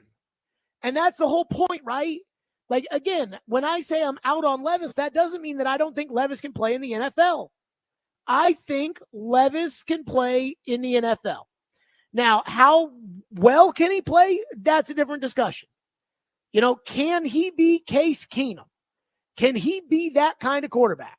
Can he be Sam Darnold, a guy who was drafted and wasn't in a great situation, goes somewhere else, gets a little bit better, sits on the bench. When the pressure's off, he performs. So he's got DJ Moore and Justin Jefferson. Can he be? I don't know. But again, we're talking about we want to win. We don't want to almost win. We want Dan Marino. We want John Elway. We want Joe Burrow. We want Peyton Manning. So when you're sitting there saying, well, it's only his 10th start, it's his second year. He's 25 years old. You're talking about, well, if he could have hit the deep shot. Anthony Richardson's 22 years old, has played in 4 games entering yesterday in the NFL, started 1 season in college, and threw a ball with a guy in his face 75 yards down the field and hit the receiver in stride for a touchdown. Did not win. Doesn't matter. He didn't win because he was going up against C.J. Stroud. We're talking about whether or not Anthony Richardson could be the guy. And throws like that show you that Anthony Richardson could be the guy. Levis couldn't make that if his life depended on it. This had happened. If this hadn't happened, if we'd had another quarter. And again, that Eric Dickerson cut is what led to kind of the strife between him and Jeff Fisher. When Jeff Fisher kicked Eric Dickerson off the sideline, and then Eric Dickerson, called him out publicly, and then Jeff Fisher got fired. And again, Eric was like, this is LA. We want to win, not complain about it. I do wonder if Jeff Fisher has trained this entire city to accept bullcrap when they lose. I wonder if that's the case. I mean, I love Big Buck over there, but that was a hot take. Let's go to Lorenzo, who's up next on the program. Lorenzo, thank you for calling. Thank you for waiting. Go ahead, Lorenzo. What's up, Jared, man? What's happening? So I want to talk about the narrative that Will Levis plays hero ball. It's not hero ball. He plays panic ball. He did that at Penn State. He did that in Kentucky. And so I think, man, if more than anything, he's got to lay off the mayonnaise, and he's got to start taking Adderall, at least maybe 200 milligrams of Adderall before the game starts, because he panics. He panics. And shout out to the defense. I'm knocking the fingernail polish off the Chicago Bears. I mean, we have a really good defense. But I'm gonna tell you this. I got a question for you. Over the next few games with the Jets, and man, don't let us lose to the Green Bay Packers and Malik Willis has a better game. Your phone line is gonna blow up. It's gonna crash, like literally. How many more games of Will Levis playing like this before you actually are forced to play Mason Rudolph? Man, that's my question I wanted to ask, man.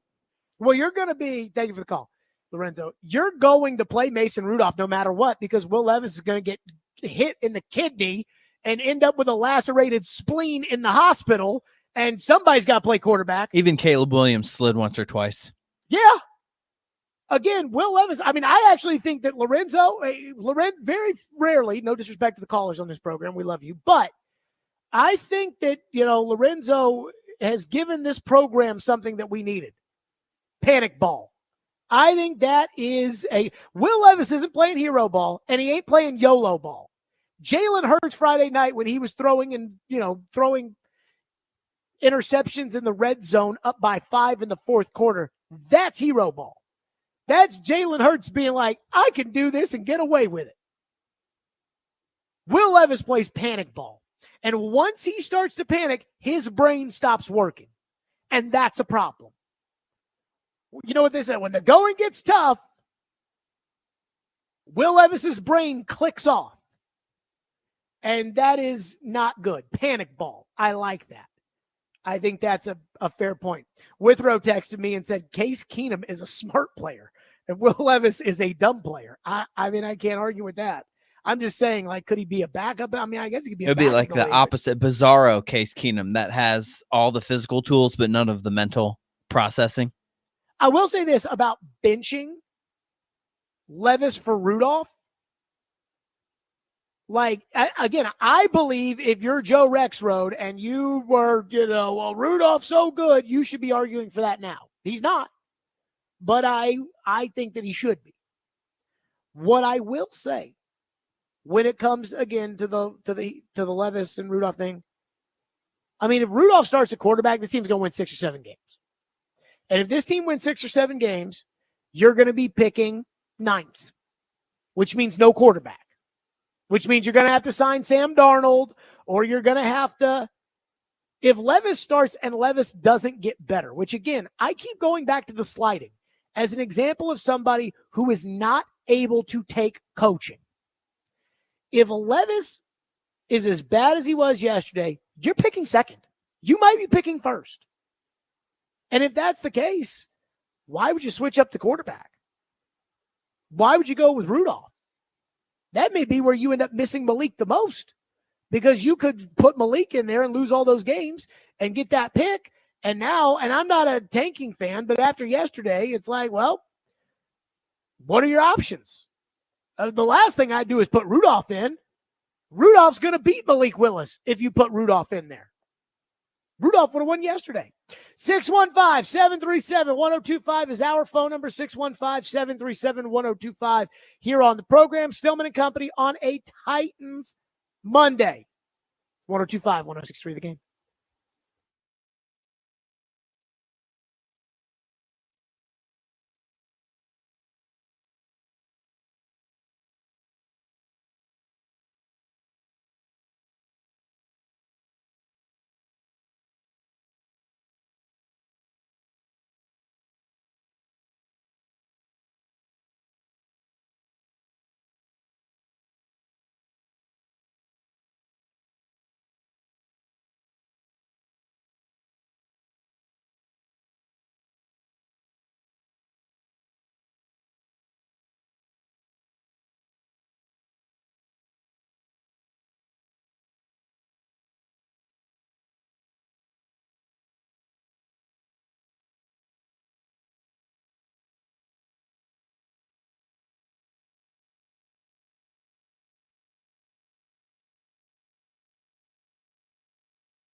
Just see on the pick six and what do you think after you let it go? Yeah, just a bonehead play. Just I think recency bias from getting away with it the last time I did in the game. Just trying to throw it in the dirt. Then when you're getting taken down, you don't know what's going to happen to the ball as it comes out. I was really just trying to dirt it, and in that situation, I'll also try to handle it with a zero check or something. The first time bringing zero all game, and then or just take the sack. It might be one of those times just to take the sack. So one of the things of a lot of things that I can learn from this game. I'll learn. I'll get better. I promise. Last year they played the Texans. I don't know how many times I've talked about this. They lost to the JV Texans. Levis threw an interception. There was a ball in a double coverage, and DeAndre Hopkins was there, and Traylon Burks was there, and then both Texan defenders went with DeAndre Hopkins, and Burks would have been streaking free to the end zone. Though, as yesterday would show, there's no guarantee that Traylon Burks would have actually caught the pass. But he was streaking wide open. Levis, though, just threw it. He panicked, and he threw it into the double coverage, and it got intercepted. And I said, this will be what shows. A lot of people will say, well, when the game slows down, he'll be able to adjust to that and blah, blah, blah. And I'm like, maybe. That's the big question. Like, will he learn from that? Will he? This year, too, folks. Last year, benefit of the doubt, you're a rookie. This year, it's year 2. He is 25 years old, and this whole season was about whether or not he could be a Dan Marino type. Dan Marino in his first game, in fact, I have it in front of me right now. Dan Marino in his first game of his second year. Now, the Dolphins ended up making the Super Bowl that year. Dan Marino won the game, so obviously that's better than Levis. Was 21 of 28 for 311, 5 touchdowns, and a passer rating of 150.4. Again, 311, 5 touchdowns, 150.4. Levis, this is wild. It tells you how bad Levis sucked yesterday. Marino completed 21 passes for 311. Levis completed 19 passes for 127. Levis had 1 touchdown. Again, Dan had 5. And Levis's rating was 52.5, Marino 150.4. Yeah. I think Dan had figured out when to take a sack by year 2. Let's go to your phones here on the program on a Titans Monday, 615-737-1025. Billy from Bellevue is up next here on the program. Billy, thank you for waiting. Go ahead. Hey, Jared. So you say you're completely out on Levis now, and your favorite on player in Levis the league, becoming Tua. a star quarterback. That's not the way you've made it seem this entire program. I mean, again, Anyway, I told you he could be Case look, hold Keenum. on, besides the point. Well, you're wrong. Your boy Tua threw for 338 yards yesterday. I'm just curious to put your hand up and said that you were wrong about going with Levis over Tua. I told you exactly why I was saying that I would go with Levis over Tua was because of the hope that Levis could be Dan Marino. There was at that point in time a possibility that he could learn. And now we know the answer is he can't. But at that point in time, we didn't know that. It was a bad take. No, that's not a bad take. To me, that is a reasonable risk. Tua is never going to be Dan Marino, Billy. Tua is never going to go on the road in the AFC playoffs and beat Mahomes or Lamar or Allen or Burrow. He's never going to do that. Congratulations. Okay, but you said Congratulations you would to not Tua. trade He for threw Tua the ball over to a Levis. wide open Tyreek Hill who ran down the side with it into the end zone for a touchdown against Levis Jacksonville. couldn't hit a wide open Calvin Ridley. Right. Couldn't hit wide open Calvin Ridley. Right. Again, you're saying that it's just, hey, who's going to be better, Levis or Tua? And what I was saying was, I know what Tua's ceiling is. During the offseason, I didn't know that Levis was uncoachable, which when he can't slide, thank you for your call, Billy. When he can't slide, that proves to me that he's uncoachable. That's what that proved. Now, I will tell you that I don't think Levis will be as good as Tua. But again, that doesn't mean that I want Tua. Again, are we sitting around here? This takes me back to Tannehill. Are we sitting around here saying, God, I wish the Titans had Ryan Tannehill back at quarterback? Because you can go get Ryan Tannehill. Like, you can go get that guy. You can go get Ryan Tannehill right now and put Ryan Tannehill at quarterback. Now, you might need to fire Rand in order to do that because I don't think Tannehill wants to play for him. But you could go get Tannehill. Or do you want better? And see, that's the thing about all these guys. I have no idea what Anthony Richardson is going to be. And this is the name of the game. When it comes to being a general manager, when it comes to being a coach, when it comes to, this is all a risk. That's why I said if I were the Titans, I would have traded up in 2023. I would have made the deal with Arizona. I would have moved it to 3. I would have taken Richardson. And I would have gone down there because I think it would have been best for his development to make Tannehill the starter and have Richardson learn from Tannehill. And I would have tried to unleash Richardson as a 22-year-old with a year under his belt of being in the league and everything. That's what I would have tried to do.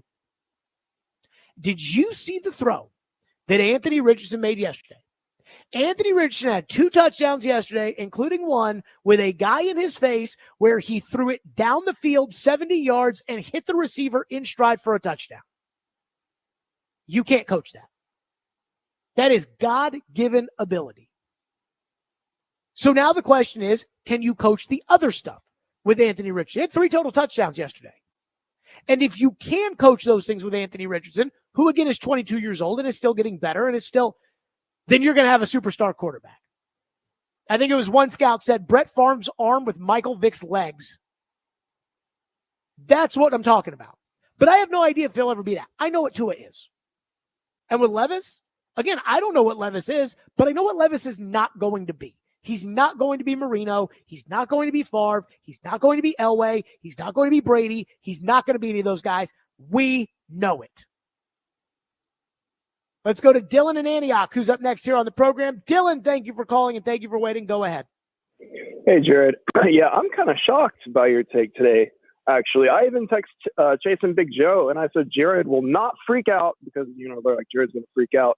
And the reason why, you had a few shows where you said we must be patient with the young quarterback, right? I mean, that was like your mantra there for a while. Yes. And it was ugly. That was probably one of the worst, if not the worst interception I've ever seen. The shovel pass, I mean, it's stupid is what it is, but I'm not out yet. Give me a couple more games like that and maybe I'll be out, but it's too early for me. So you are right about something, and I'm glad you brought this up, Dylan. Good call. All right. Thanks, Jared. I'm glad you brought this up because I did say, hey, like, you're going to have to be patient with a young quarterback if he's going to make it. Here's the thing about bad. I mean, bad. You see that pretty quickly. And I think Malik is an example of that. Like, do we need to give Malik more time to figure out if Malik can be a starting quarterback in the NFL? I mean, Malik's going to get a shot here with the Packers, but you kind of know. Do we need to give Mettenberger more time in order to decide whether or not Mettenberger can play in the NFL? Again, I used the comparison to Marino. What was the comparison I kept using? Ian, what was the comparison that I kept using when talking about why the Titans need to be patient with the young quarterback and fans don't need to freak out right away if things don't go their way? Where are you going with this one? Jordan Love. Okay. That was the comparison I kept making. Second half last season, sure. Jordan Love in his first start last year, 15 of 27. So he's not throwing it 40 times. 15 of 27, 245, 3 touchdowns, and a 123.2 quarterback rating. Again, bad days happen. Tom Brady's first career start in his second year. 13 of 24, 168, no touchdowns, 79.6. Even Baker Mayfield. And again, we went into this year hoping that Levis would be better than Baker Mayfield. And I don't think he's going to be. Even Baker Mayfield, in that disastrous season opener, his second year with the Browns is when the Titans went in there and put a foot up that ass. Baker Mayfield threw for 285 yards and had a quarterback rating of 64. And he threw a pick 6 too. Levis had a quarterback rating of 52.5. That's just how bad that was. But that's not why I'm out on Levis.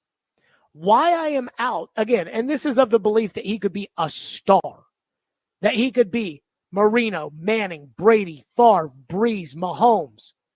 The reason why is because he's not coachable. And the sliding is a great example of that. See, a lot of times we think that not being coachable is a choice. We think that it is, hey, the batting coach goes to the hitter and says, hey, I want you to bring your hands in on the pitch when you're up to bat. And the hitter looks at the batting coach and says, screw you, coach. I've been batting like this my whole life. You're not going to tell me what to do. And we think that's what is uncoachable.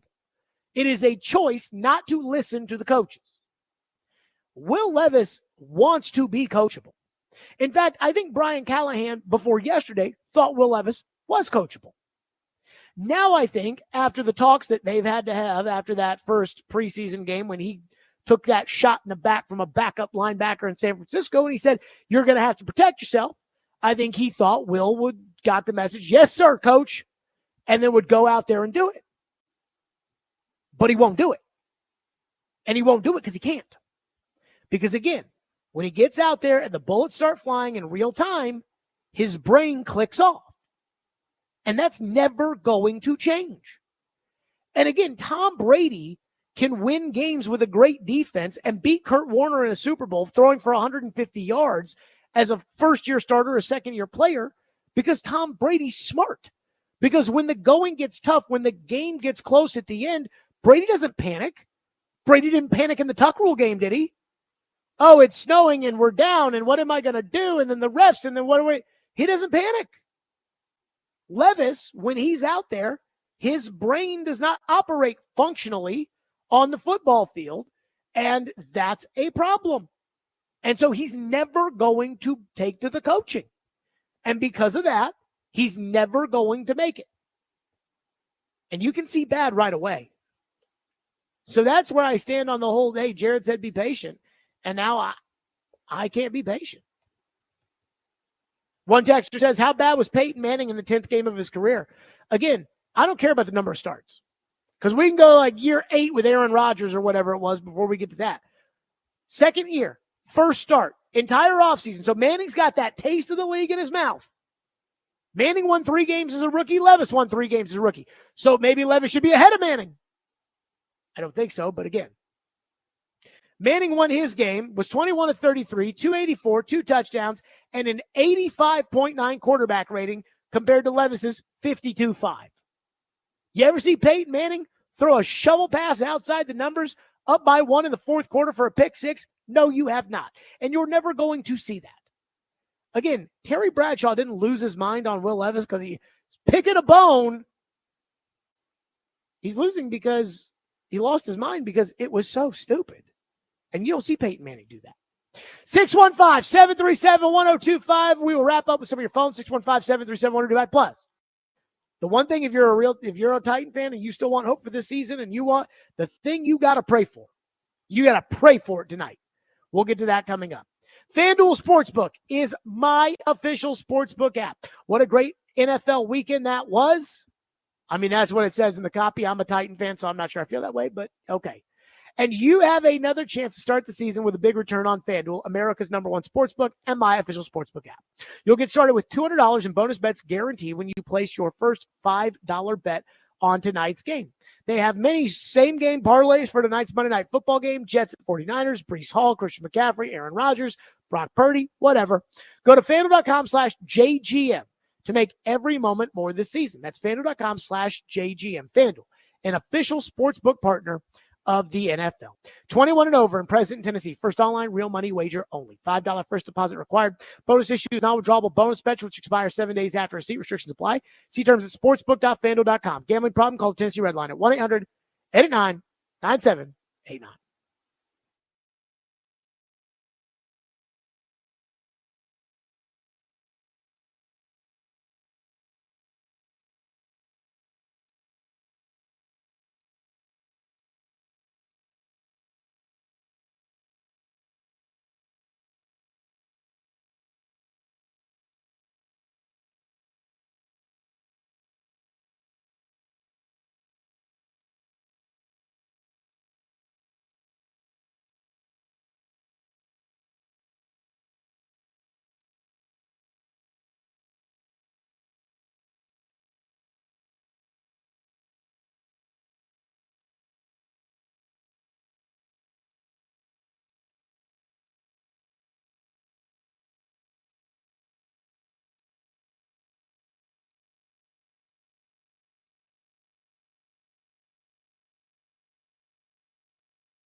After a loss like that, Brian, like what type of a tone do you want to set with your team as they get back into the building and look forward? Same way as I said it last night for them. And at the end of the day, it's one game out of 17, and we got a lot of things to get better at, a lot of things to improve. Our detail, our urgency, our technique have to get better. But the sky doesn't fall. That we did a lot of things to help lose that game. And again, the adage in the NFL is that it's really, really hard to win, but it's pretty easy to lose. And we found a way to lose, unfortunately. And so you go back and you find where you can clean it up. It's not a negative tone. We all know we can get better. It's constructive, and you move forward because we got a really good defense coming in here again on Sunday. I mean, it's for as good as the Bears defense is, the Jets is just as good. So we have another test ahead of us and our hands full. Ian, they have, as Chris Sanders would say, two choices. That's right. Get better or get bitter. Get better or get bitter. Now, here's reality. You need the Jets to win tonight. Monday Night Football, 49ers Jets. You need the Jets to win. And here's why you need the Jets to win. I have talked about this time and time again. You want the team that you're about to play to win and be fat and happy. Some breaking news about tonight's game. Sorry. Give it to me. Christian McCaffrey, inactive for tonight's game for the 49ers. Is he hurt? He has been dealing with a calf injury throughout the preseason. Yep. So you want the Jets to win and be fat and happy. And they might. I mean, the 49ers have had so much drama between Ayuk and Williams, and now McCaffrey's hurt and Ricky Pearsall got shot. Good thing. Amazing that he's alive. So maybe it happens. But the best thing you can hope for is a Jets rout, because then they get fat and happy, and then they don't have to lock in all week to beat the Titans. If the Jets get embarrassed tonight, then they're going to sit back and say, we better win that Tennessee game. And Wednesday, Thursday, Friday, they'll prepare like there's no tomorrow for the Titans. And you do not want that. So if you are a Titan fan, you need to do your fireman ed tonight and say Jets, Jets, Jets, Jets. So I don't know if this is true or not. I'm just going to take the texture for what they say. Apparently, the Pro Football Focus guys said that Will Levis is one of the worst performances they have seen since PFF started in 2006. So bad that it will need a special grading to show how bad it was. They also said that the Anthony Richardson throw is already one of the top ones we will see all year. I'm going to need to see where they said that, like where they said that Levis was that bad. Graham is up next on our program on the play calling. Graham, thank you for waiting. Go ahead. Hey guys, how you doing? Good, go. Yeah, honestly, I pray that we score more than 20 points sometime this season. I don't know how long I can go with us just being a first half team and then just pooping the bed and can't even score in the second half. Like, I thought we got rid of all of our play callers from last year, and correct me if I'm wrong. Is Brian Callahan calling plays now? Because I don't know what he's doing. Why is it that Brian Callahan in the first half? All of our offense come from two running backs. We rushed one running back. Well, okay. Two of our best players only had one catch. Like, I don't know what we're doing here. Well, the longest throw was again, 20 yards. Graham, I hear you, but at some point, so here's and I thought the play calling could have been better in the second half. I thought Callahan got discombobulated by the game falling apart, and I really think that the Bears just outcoached him. I did. I'm not going to knock you because I think that I'm not going to be somebody that just the play didn't work and blame the coach. At the same time, I mean, they had Calvin Ridley open, and the quarterback missed. And if you want to win, you can't do that. And so I can't put that on the play caller. Could the play caller? Yeah, play caller absolutely could have done better. But the problem yesterday was the quarterback. It wasn't the play caller's fault that the quarterback thought that he could avoid a sack and shovel past the ball 15 yards down the field outside the numbers. Even Butt Fumbler upstairs said, oh no, when he went to do it. So I can't put that on the coaching staff. And for everybody, it's like, we're a better team than we were last year, Jared. It's like, right, but you had a veteran quarterback. Even if he wasn't the best veteran quarterback, you had a veteran quarterback that knew what to do.